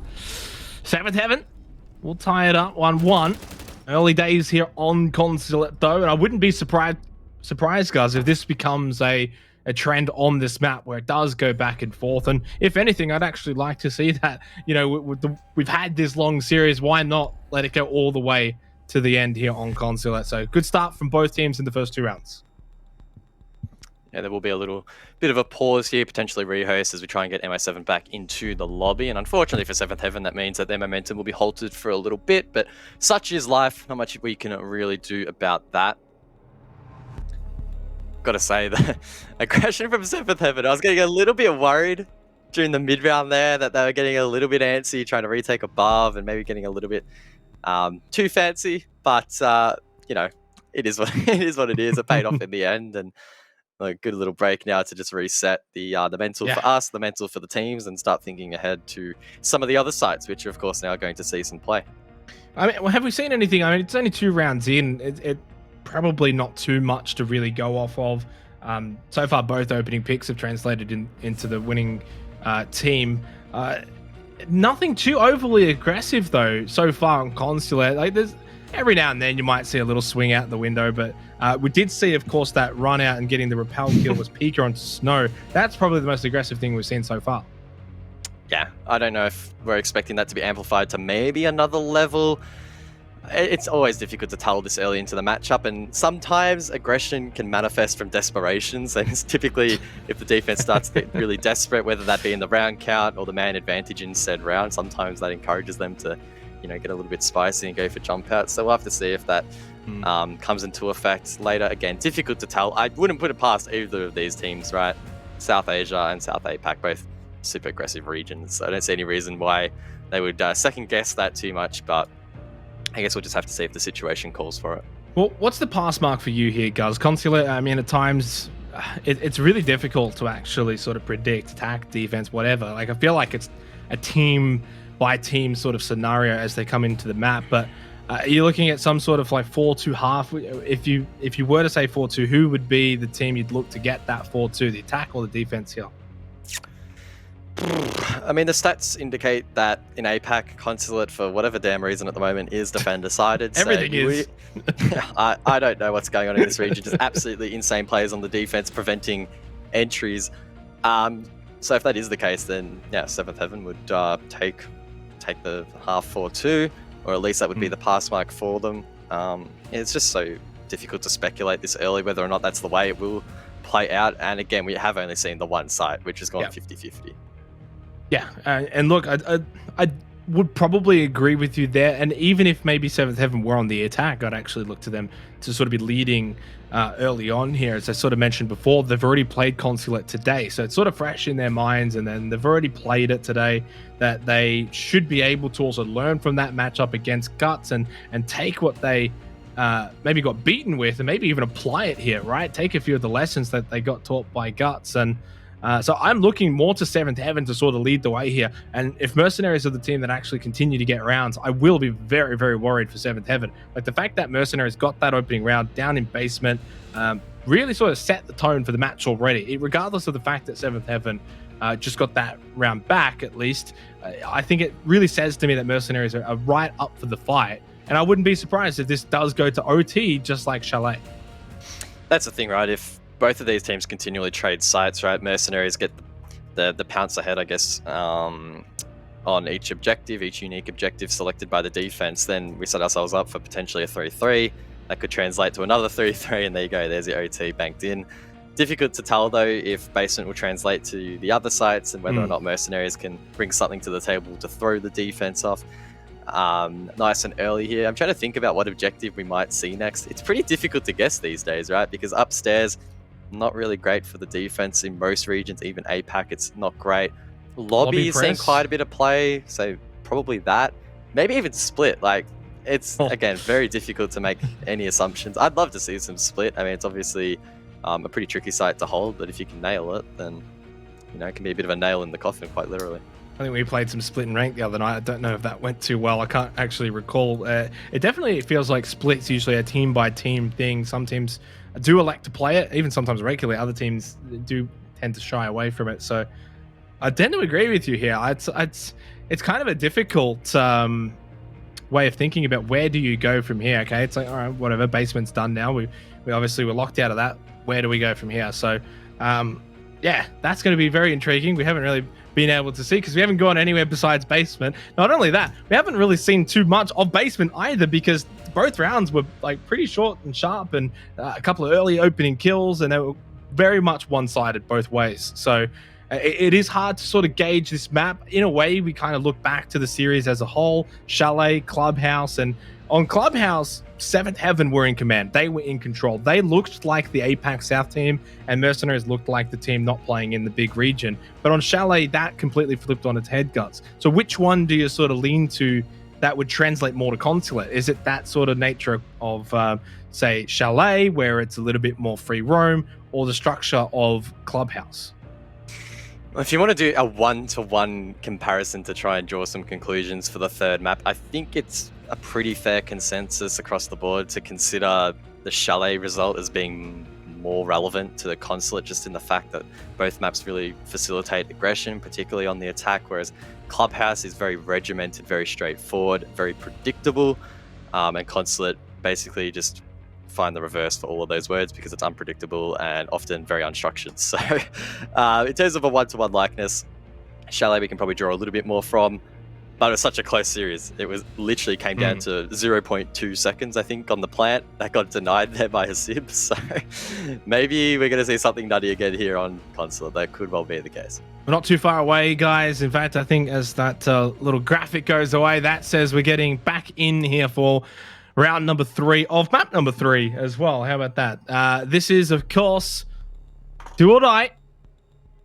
We've had a very big breather. I mean, that was like a good 7-minute rehost there. So, I mean, any sort of momentum maybe that Attackers need to locate 7th Heaven we're going to wrestle away from Mercenaries. I'm not going to lie, guys. I think that's probably gone.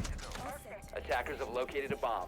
Yeah, can't wrestle with thin air, so bit of a reset here, and maybe that's what the map needed. Spice it up a little bit. Neither team really with a significant advantage now, and the scoreline, of course, one apiece. Very, very tight, very, very close. Now, in terms of site selection, 7th Heaven did elect to go towards lobby, but as we can see, there's a lot going on down above. In fact, that's a really cheeky deployable shield inside of Con, a couple of ADS devices protecting that. They've also reinforced the bathroom walls in order to prevent that cross from the rappel, and there's a lot going on here, and that's a lot for Mercenaries on the attack to try and pick apart if they so desire. Yeah, good call.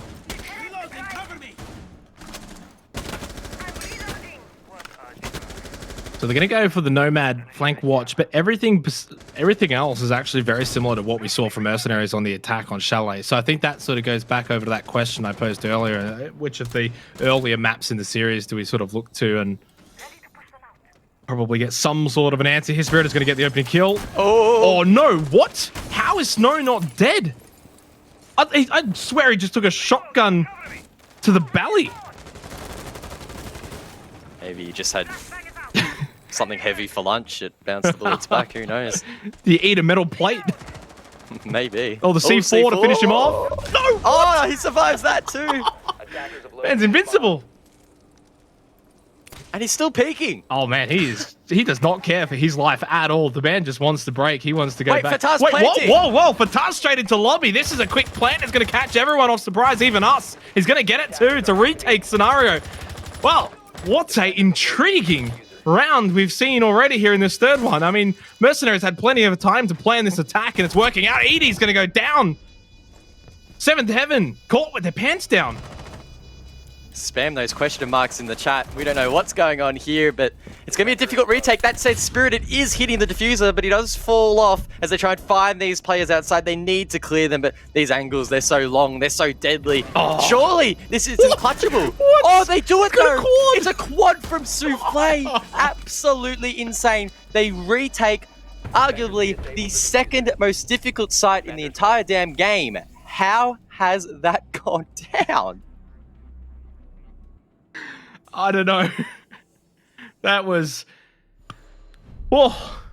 lightning fast, rapid from both teams. A rapid plant into a rapid retake, and Souffle with a 4K clutch with a bit of help as well from the 1VX god Inspirited. That time it was a 2VX.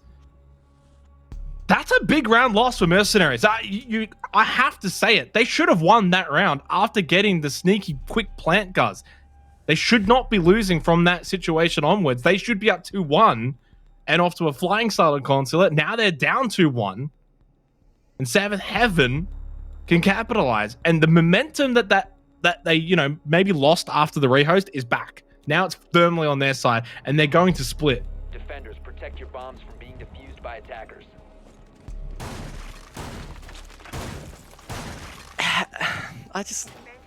I cannot fathom that site being retaken in such an aggressive and fast fashion and actually working there for 7th Heaven. That is very impressive, I've got to say. Of course, it's one of those scenarios where you're always weighing up, was that a 7th Heaven throw? Was that a 7th Heaven clutch? Was that a Mercenaries throw? Yada, yada, yada. I don't really care. I couldn't tell you. No one can tell you what the hell just went down in that round. Yeah. But that round could come back to haunt Mercenaries. Honestly, if they end up missing out on regulation by 1 round, I'm pinning it on round number 3. There's no way. That should be a retake, but who knows? It also shouldn't have been a plant, so... That's true. We could go around in circles all day about that one. Maybe in the end, it just comes down to the shoulda, coulda, woulda, and it's just all about what actually happened, and that's 7th Heaven winning the round. That's all that matters now. And also, moving on to Teller's Archives here for this 4th round. 7th Heaven choosing to go split. We'll see how Mercenaries are going to play this one, as they really need to themselves wrestle back a bit of momentum that they've lost momentarily. ED looking to be aggressive. Bottom of yellow stairs. But that's just what you like to see from the defense here on 7th Heaven, especially if they start to really get in control of this match. You will probably see 7th Heaven really get into the face of Mercenaries and look to put the foot on the throat and make sure they get shut out of the game. Good opportunity for Ray to have a big impact in this round, but he is being held from the window by MI7. Snow and Fatah now looking to repel in and apply more and more pressure on this position. Snow, he shuts him down. That's a big opener for Mercenaries, but they're getting lit up. I think that's from down below. Pika inside of Visa, looking to trade one back, but he can't quite find the kill. Mercenaries are in this match up to their eyeballs. I mean, really, they should have won the last round. They got the opening pick here. The 2-1 scoreline does not do them justice at all right now. A 2-2 scoreline actually would be fair, I think, for both teams. So look to Mercenaries maybe to get this round here. It isn't going to be easy. ED. Oh, you got to be so careful. I mean, look, he didn't really get too overly aggressive with the peak there. Make his force back. And there's still 1 minute and 10 seconds left on the clock, so no need to rush this, no need to make too many mistakes. Snow has to be careful. Obviously, very low health. 6 drones still available for Mercenaries. And they are in the hands of the support players, so expect those to be used late. Big pick from Snow. Eventually, though, Souffle will get one from 7th Heaven. They're not going down without a fight, but they only have 1 C4 and 2 members left to try and deny the plant. Maybe Souffle just needs his gun. He finds a Sib. And he's retaken above. No way. This could be winnable off the back of this play. Oh, Fatah getting lit up. ED just sitting inside of Talers. Just being the man to stop this push. And he does get the down onto Fatah. He's not eliminated. Diffuser, though, is down with him. 25 seconds for Snow and Maker to make something work. Maker pushing up these service stairs. Needs to hit this. Oh, ED for a split second just got off of it. Hiding behind that pillar, has Souffle behind him. Maker, I mean, they're running out of time. They're going to get the frags here. Maker does get ED in a 1 versus 3 now. Souffle, you can just hide if you really want to here. And he doesn't even do that. Gets the kills. 7th Heaven continue to pull away here on Consulate, guys. 3-1 scoreline in what is a pretty close affair in the rounds themselves. Ooh, slap and angled on the org. My word, you can do a whole lot of work with that gun. Absolutely nutty. And Souffle bringing it back from the depths. Didn't look great there for 7th Heaven, particularly on the entry as they lost control above, but Mercenaries just feed the belly of the beast. And 7th Heaven now with a 3-1 lead. Basement, though. This will be the test. Keeping in mind they failed to win it on their first attempt. It was, in fact, of course, Mercenaries with some really good aggression that were able to convert that round, and 7th Heaven will need to correct their wrongs like they did on their reattempt in round 2. defenders. Protect your bombs I mean, from being defused by attackers. I almost feel like it's a little bit unfair for Mercenaries right now because this is going to be difficult for them to take. I mean, I know they did it in the opening round, but if they lose this site, they're down 4-1, and I almost feel like that's just unfair. But full credit to Seventh Heaven, though, of course. Like, they have to do the work late in these rounds. Souffle has just been, not even arguably, has been the MVP of the series. From Clubhouse now to Consulate, being their best player probably, without a doubt. 10 seconds. Again, making big plays, clutch plays as well at that. I mean, single-handedly won one of the earlier rounds, of course, in that lobby press round in round number 3. Something we don't see too often, though, of course, the Rook. Guys, I think this might be the first time I've seen it actually for this stage. Yeah, look, honestly, I wouldn't be surprised if this is the first time you've ever seen it in competitive. Definitely not a staple pick in competitive Siege. Plates do, of course, provide additional protection and guarantee a down if a player is not headshot on the side of the defense. Wow, I would have thought that Pika was picking Rook to bring the 2x on the defense, but he's running P90 with the 1.5. So this is pretty nutty. I don't know what his game plan is in this round, but I'm down to spectate him and see what he can get done.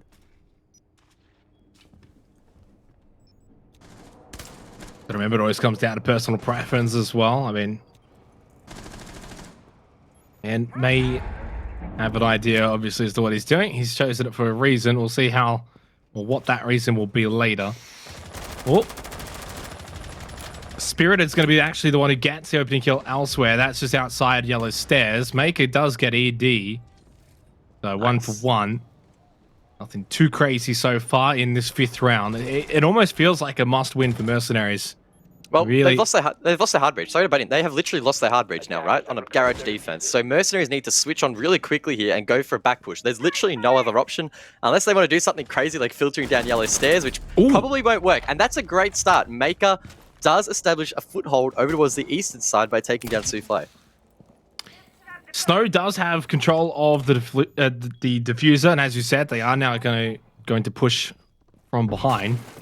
And they've got a lot of time to do so as well, and this is really going to show how good Mercenaries are. Their ability to adapt on the fly, change up the plan of attack here. Of course, as you said, the Thermite taken off the board in Fatah really early on. So the good news, because it happened so early, they were able to adjust and change their plan of attack. MY7 just actually shot Snow in the butt.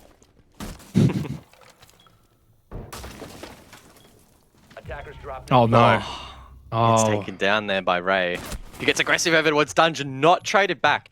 2 players inside of Archives for Sib leading that charge, unable to find the pick in response. It leaves it in a 3 versus 3, and Seventh Heaven have a lot of utility still to work with in those smoke canisters. Pika goes huge! Oh, it's the P90! Oh, he's made it work, and now MI7's in the 1-on-3. Yeah, and he's not going to be able to win this one.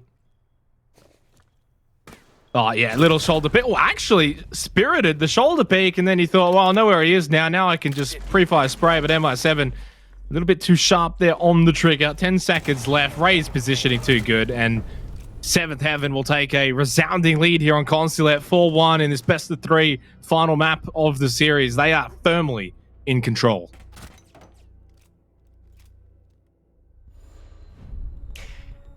Critical pick in that round from Seventh Heaven onto the hard breacher, and it was always going to make it difficult for Mercenaries, and unfortunately, despite their best efforts to rotate over towards the other side of the map, they just couldn't quite get it done. In the end, Seventh Heaven are now beginning to establish a pretty dominant lead, and I like the response from Mercenaries. They decide to take the tack timeout, and that's a good opportunity for them to reset and really consider their attack here. Maybe they're discussing this Amaru pick right now. That would be pretty cool. Surely they don't show it, though. I would have thought they'd 6-pick onto it, unless maybe they're just trying to force Seventh Heaven to play below. Yeah.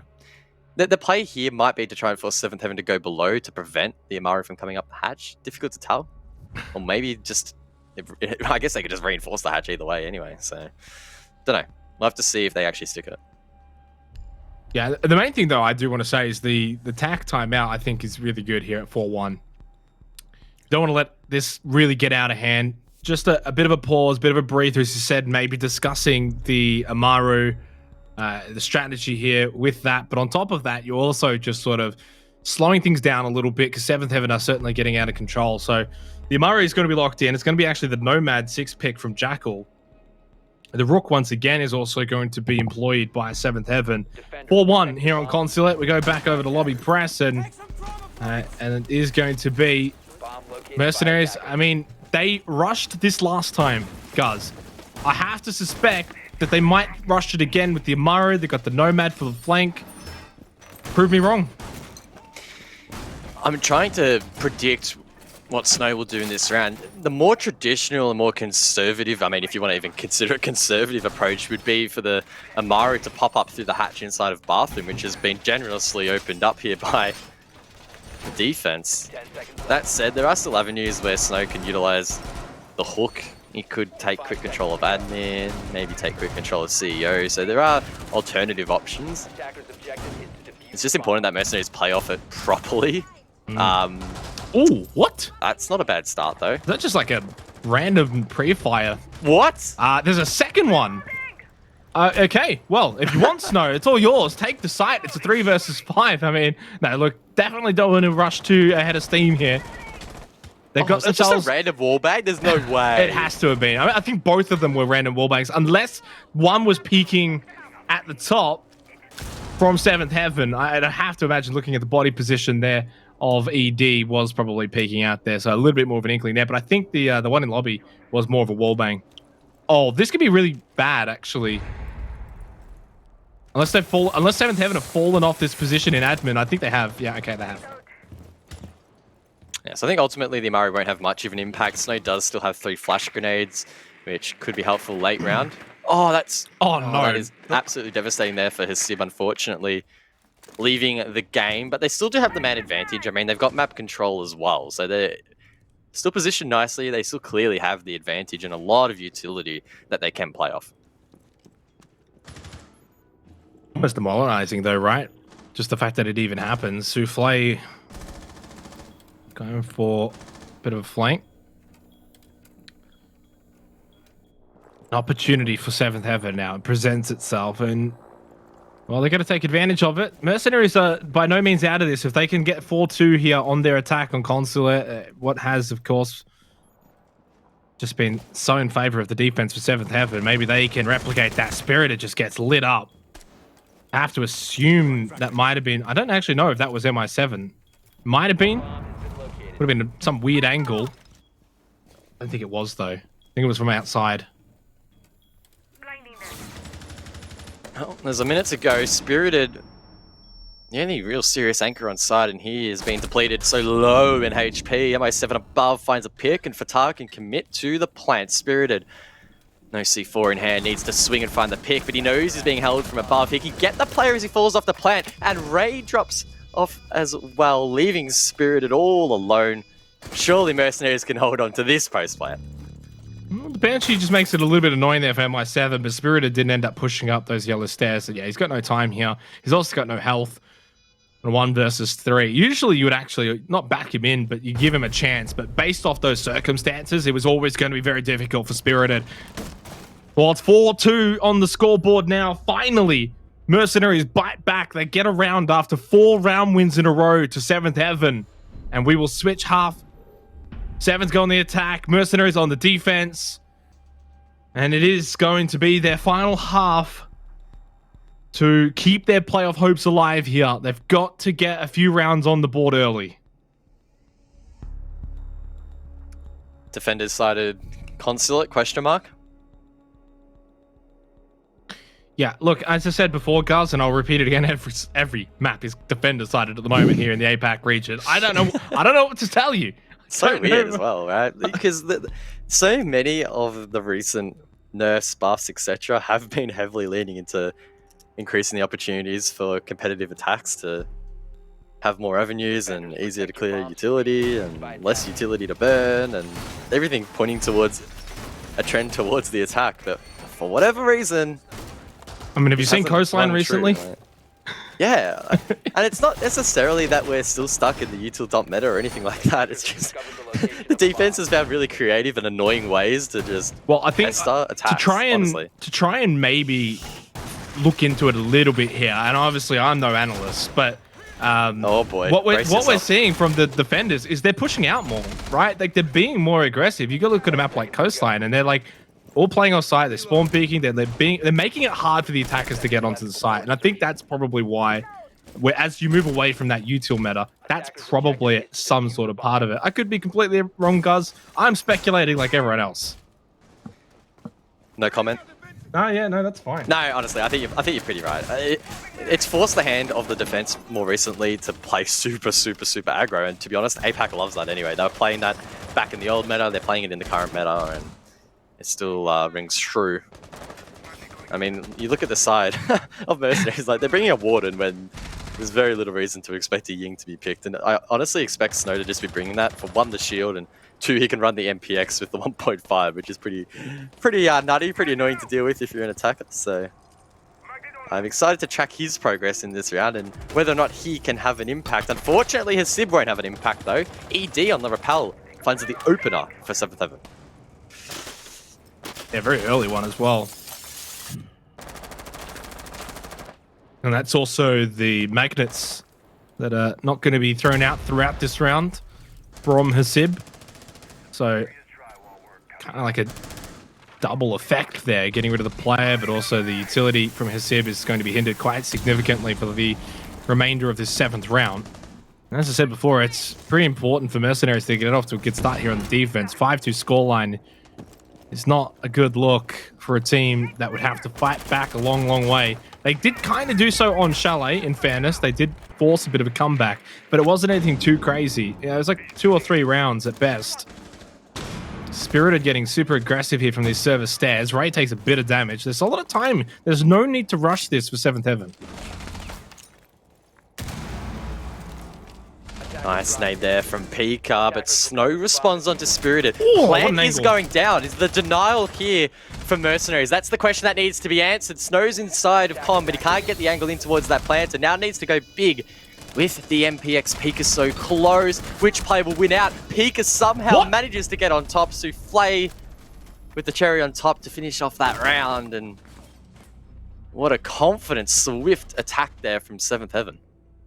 Look at this angle over towards Long Desk, actually getting 2 kills from that angle in the end. Really big round from 7th Heaven. I thought maybe Snow was in a position to be able to get the pick onto Pika. Didn't happen. Actually, I think surely whiffed his shots. We didn't actually see his angle, but even I think Pika was shooting for quite a while without hitting their shots either. So 5-2, opportunity goes begging for Mercenaries. Made to pay. They are kind of staring down the barrel of defeat. It's not looking good. 5-2 is a very treacherous scoreline, and you have to think about, you know, how hard they fought on Chalet to get to Consulate, only to maybe, you know, sort of peter out a bit. It would be very disappointing. So we head to lobby press, and it feels like this is playoff life on the line here. Match point on the other side if 7th Heaven can take this site. Of course, the winner of this match takes on Kira Esports in the next round of the lower bracket. Mercenaries bring it back. There's, again, that window of opportunity for the South Asian derby. If not, it will be, of course, the first time that 7th Heaven take on Kira. Still, though, there's still something in this matchup. I can feel it in the air. Smell it a little bit, you know. There's just, again, I love the word inkling. I'm going to use it again. It's a very small inkling that Mercenaries could pull off something special here, right? We thought they were down and out on Chalet. They proved us wrong then, and maybe they can just do it once again, do a repeat. I mean, I will say this, and maybe there's something to it. Mercenaries were down 5-2 on Chalet on their defense going into the second half. So, look, hey, just saying, it's there, Guz. If it happens again, it happens again. If it doesn't, it doesn't, but it's there. That is, of course, a correlation between the scoreline and the situation that Mercenaries is in. They've faced it before. They dealt with it on Chalet. Now they got to deal with it on Consulate. Pika on the sledge, running the shotgun, gets aggressive. He has a free path through Z and maybe could catch a player by surprise. In fact, he is in the sight. Oh, he sees the echo, but the trigger discipline. He knows that Hasib is on his drone. The second he gets off, he misses the shot, but he hits it. Oh, that's a little bit scary. But Spirited can now go for the plant. Oh, if he had he missed the first shot. Had he then died after that, he would have been plastered all over every sort of social platform. Patar, look, he gets this kill, but I don't know if he can get out of this position. No, he does actually. Pika does take a bit of damage as well. I mean, 3 versus 2. Not impossible, but not likely. Not with Pika's position behind Maker. Patar in a 1 versus 3. Does catch one over in Projector. And look, there's 18 seconds left. We're not expecting a miracle. Pika started it with the shotty and ends it with the shotty. It's match point. 6-2.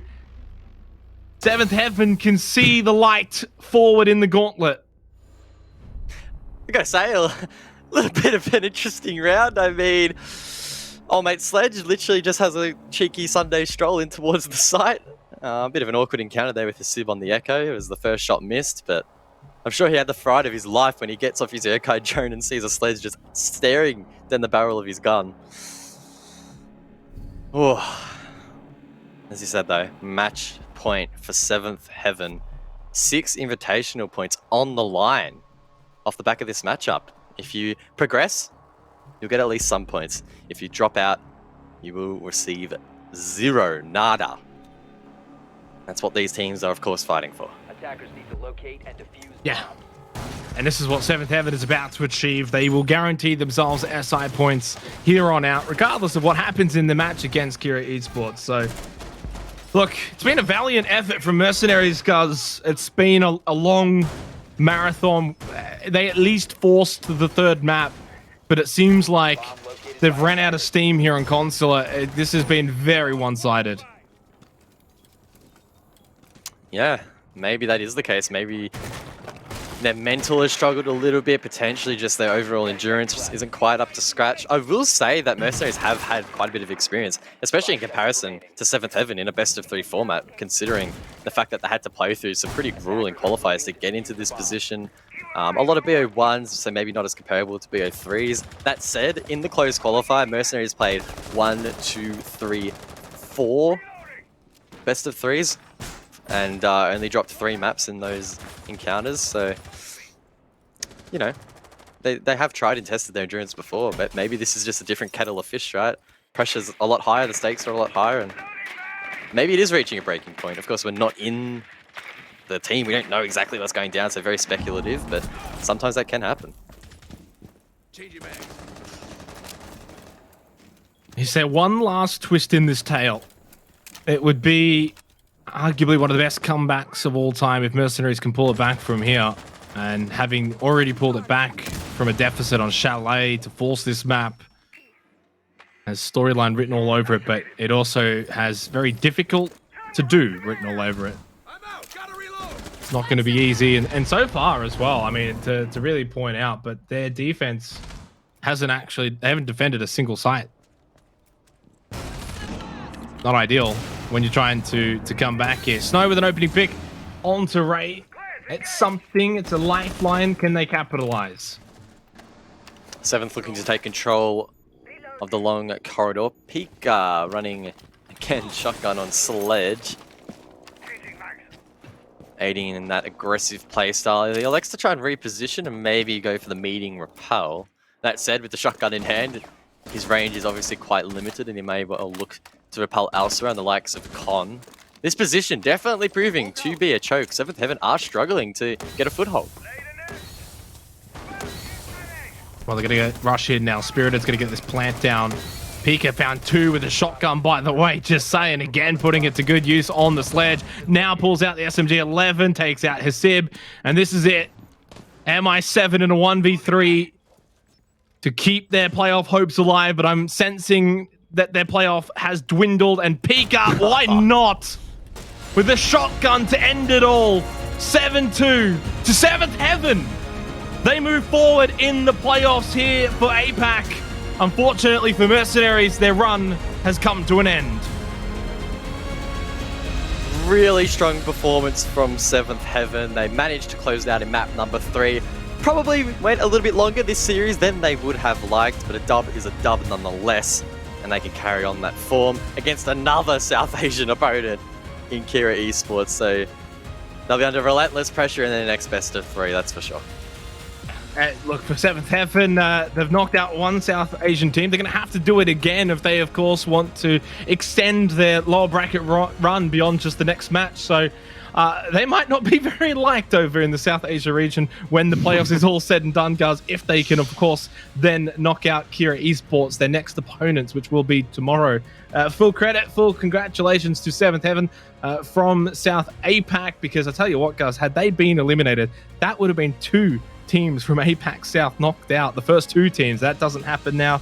Of course, for those who maybe missed the result earlier, Cyclops ended up defeating Chiefs 2-0 in the other lower bracket games. The Chiefs are out, and now, of course, MercenarieZ out as well.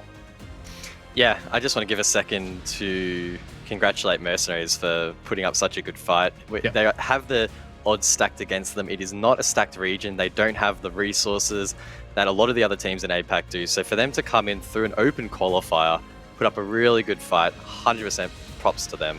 Fantastic effort. And they'll continue to build upon this. We've seen drastic improvements from last year from this region already into stage 1 of this year.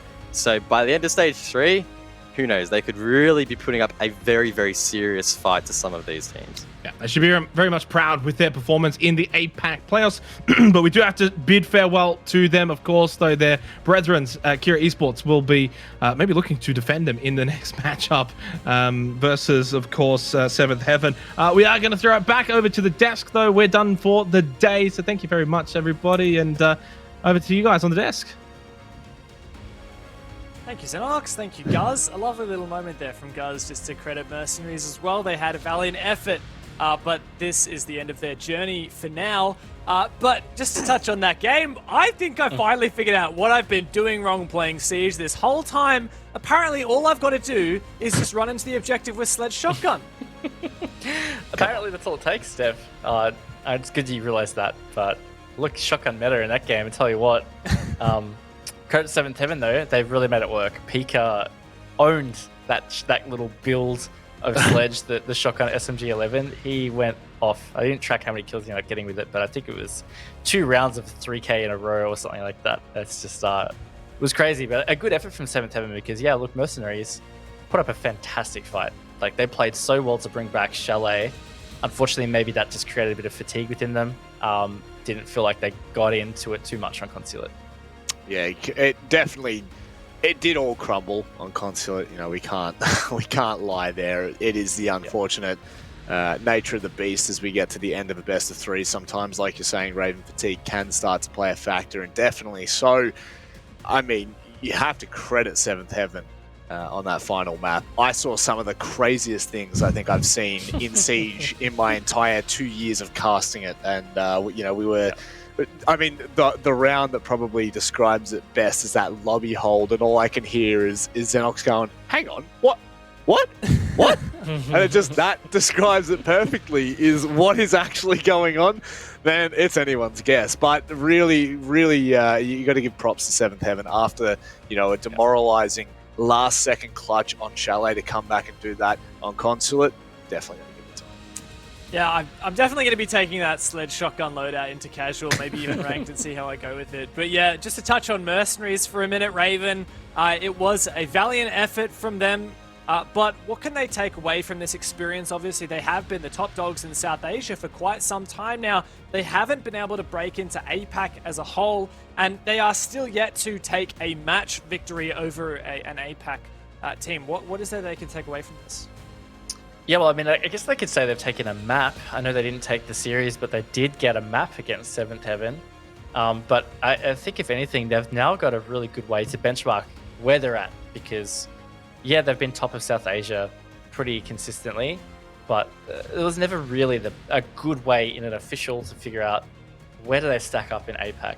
And now they actually have more of an answer to that. And they'll go away from this match, they'll think about thousands of things that they felt like they could have done differently. That's great. That's growth. That's what happens. That's what's happened with the other APAC sub-regions years gone to get to where they are now. So I think this is a really great step for the two South Asian teams here in general, but particularly Mercenaries, because they've topped South Asia for so long. They're going to start to find the tools to try and break forward in APAC as a whole. Yeah, and you want to talk about a team that has broken forward. It is, of course, Seventh Heaven, our victors of our final match today. We have ED on the line, ready to have a chat. ED, welcome back and congratulations. How you feeling? No see. Oh my god, I'm exhausted. It is a long day, Oh my god. I woke up at 7 a.m. and I even go to my midterm exam. I found out my midterm exam and come to play. Oh my god, it is so tough day for me. Like for all of us. Amazing. I'm dying. Well, look, congratulations yet again. You guys played really well as a tough series. I have no doubt that you are exhausted. I want to ask, how did you feel after the end of Chalet? You guys came back really strong on Consulate, but Chalet must have been a really tough loss. Yes, we know that because we lost of Chalet, it is because that we are all kind of tired. We cannot be very concentrated and focused. So we decided to change our mood. Like we change another mood in another play style, because we believe that we can easily beat our opponents because we prepare so well. So we just did a little change. So the third map we know we can win. It very chill. And you obviously played really well on Consulate, the team in total. But I think maybe it was your gaming chair in the end that gave you the edge. What do you think, ED? To be honest, I still sitting on my chair. Let me show. There's still no chair, so if any sponsor, I'm not just kidding. Not just kidding. It is always such a pleasure to have you. Yeah. So, fans, it's always a pleasure to have you on the interview, ED. I want to know, what was happening with Pika playing the shotgun with Sledge? Where'd you bring that out from? Do not think he's trolling, because we do pick Sledge shotgun in our scrim. Like that is part of strat. Just believe it. Don't ask. Just believe it. I won't ask then. I won't ask. Mate, all right, so not because I'm lying, okay? I believe you. So you got knocked down into the lower bracket, but you have a chance to keep that run going. You can still take 4th place overall in APAC. Next up, you're playing another South Asian team, Kira. How are you feeling, and how far do you think you can go through the bracket? Just tell them, get prepared, 7 Heaven is coming. Yeah. Oh. Well, I'm sure you can tell them yourself in your upcoming game. Anything you want to say, shout outs, anything you want to say to all of the 7th Heaven fans who've been watching you guys? Yeah, it's, to be honest, it's a great achievement that we can make today. Like we win the lower bracket on first game, because we never move so far. So every step we have achieved, it is a great achievement for us. So thanks for all supporters, and thanks to my family, and thanks to all the fans. 7 Heaven, it is a pleasure we have you, all the fans. Thank you. Love you. Every time we get you on the interview, it is impossible not to just feel that infectious positivity from you. Congratulations on the win, and I look forward to maybe getting an interview with you tomorrow. No problem. See you. Bye-bye. See you there, mate. Oh my god. What a champion. He absolutely is. Honestly, I just want to interview him every single play day. I don't like to be biased, but if 7th Heaven win every game, then it means we get an ED interview, and I'm totally cool for that. Yeah. Oh, me too. Man, I don't think I've ever seen someone so happy all the time. He is literally, he lights up my day. We were sitting here, it's getting a bit, it's a bit late. It's after 12 o'clock. We're starting to wind down a little bit. He comes on, and all of a sudden, I'm ready for another best of 3. Let's get 7th Heaven on again. Let's just go straight into that next matchup. Yeah, absolutely. Well, let's have a look at how the bracket has progressed. The playoffs are well and truly underway. We have eliminated 2 teams through the lower bracket. The Chiefs from Oceania 2-0'd by Cyclops after originally falling to Fnatic, and of course MercenarieZ just now. A valiant effort against Knights and 7th Heaven, but it was not enough. Guys, I feel like in true APAC fashion, at least in APAC South fashion, this bracket has definitely thwarted any expectations we might have had going into it. Oh, tell me about it. It's just been so hard in general with APAC this stage to really predict what's going to happen. But look, it's always fresh. It's always exciting. Just looking at some of these matches ahead of us, you can't help but feel excited, right? Like even that Kira 7th Heaven game tomorrow, after the way Mercenaries played today and the fact that Kira beat Cyclops earlier in the day, I mean, I feel like that's going to be also a very exciting BO3. Yeah, there's a lot of weight to that one as well. Obviously, Kira have, like you said, come into this tournament and really shown us what they're worth. And now 7th Heaven on the back of their matchup against Mercenaries, they have so much heart. They have so much... there is something secretive about them that is so beautiful. And I think like a flower, they will blossom in this lower bracket. I think that they will continue on through that game. But there is no denying Guts, Cyclops, the Japanese matchup, Dev. That will be an absolute banger.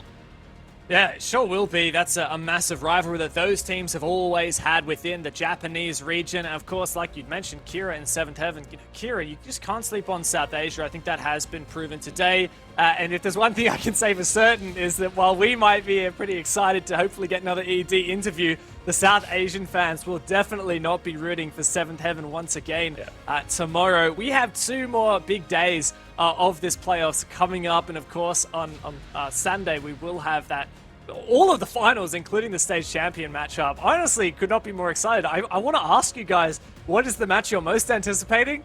But I feel like that's a pretty tough question to answer at the moment. Raven, can you think of one? I mean, like, I'm pretty excited for Fnatic Knights. Like, I'm not going to lie. That's going to be a really good best of 3 to watch. But look, it is hard not to say C9 versus Elevate. It's the top of both APAC North and South. They get to play off. Obviously, we haven't seen those teams play each other since APAC North in the previous stage. Yeah. So I think that's going to be a really exciting match. I know, like you said, they're all looking to be incredibly exciting. Yeah, I'm really looking forward to the 7th Heaven and Fnatic game that we'll see in the lower bracket grand final. I can't wait for that one. Rob, getting a bit ahead of ourselves. We are only in day 1, but it is over. We're ready for day 2. Just bring it here already. Only a couple of, 12 hours or so until that goes, bit over that. So make sure you guys come back for tomorrow. And of course, on Sunday, all of the SI points will be divvied up. This is the end of stage 1 for APAC, and you wouldn't want to be anywhere else. So make sure you tune in tomorrow, and we'll see you there.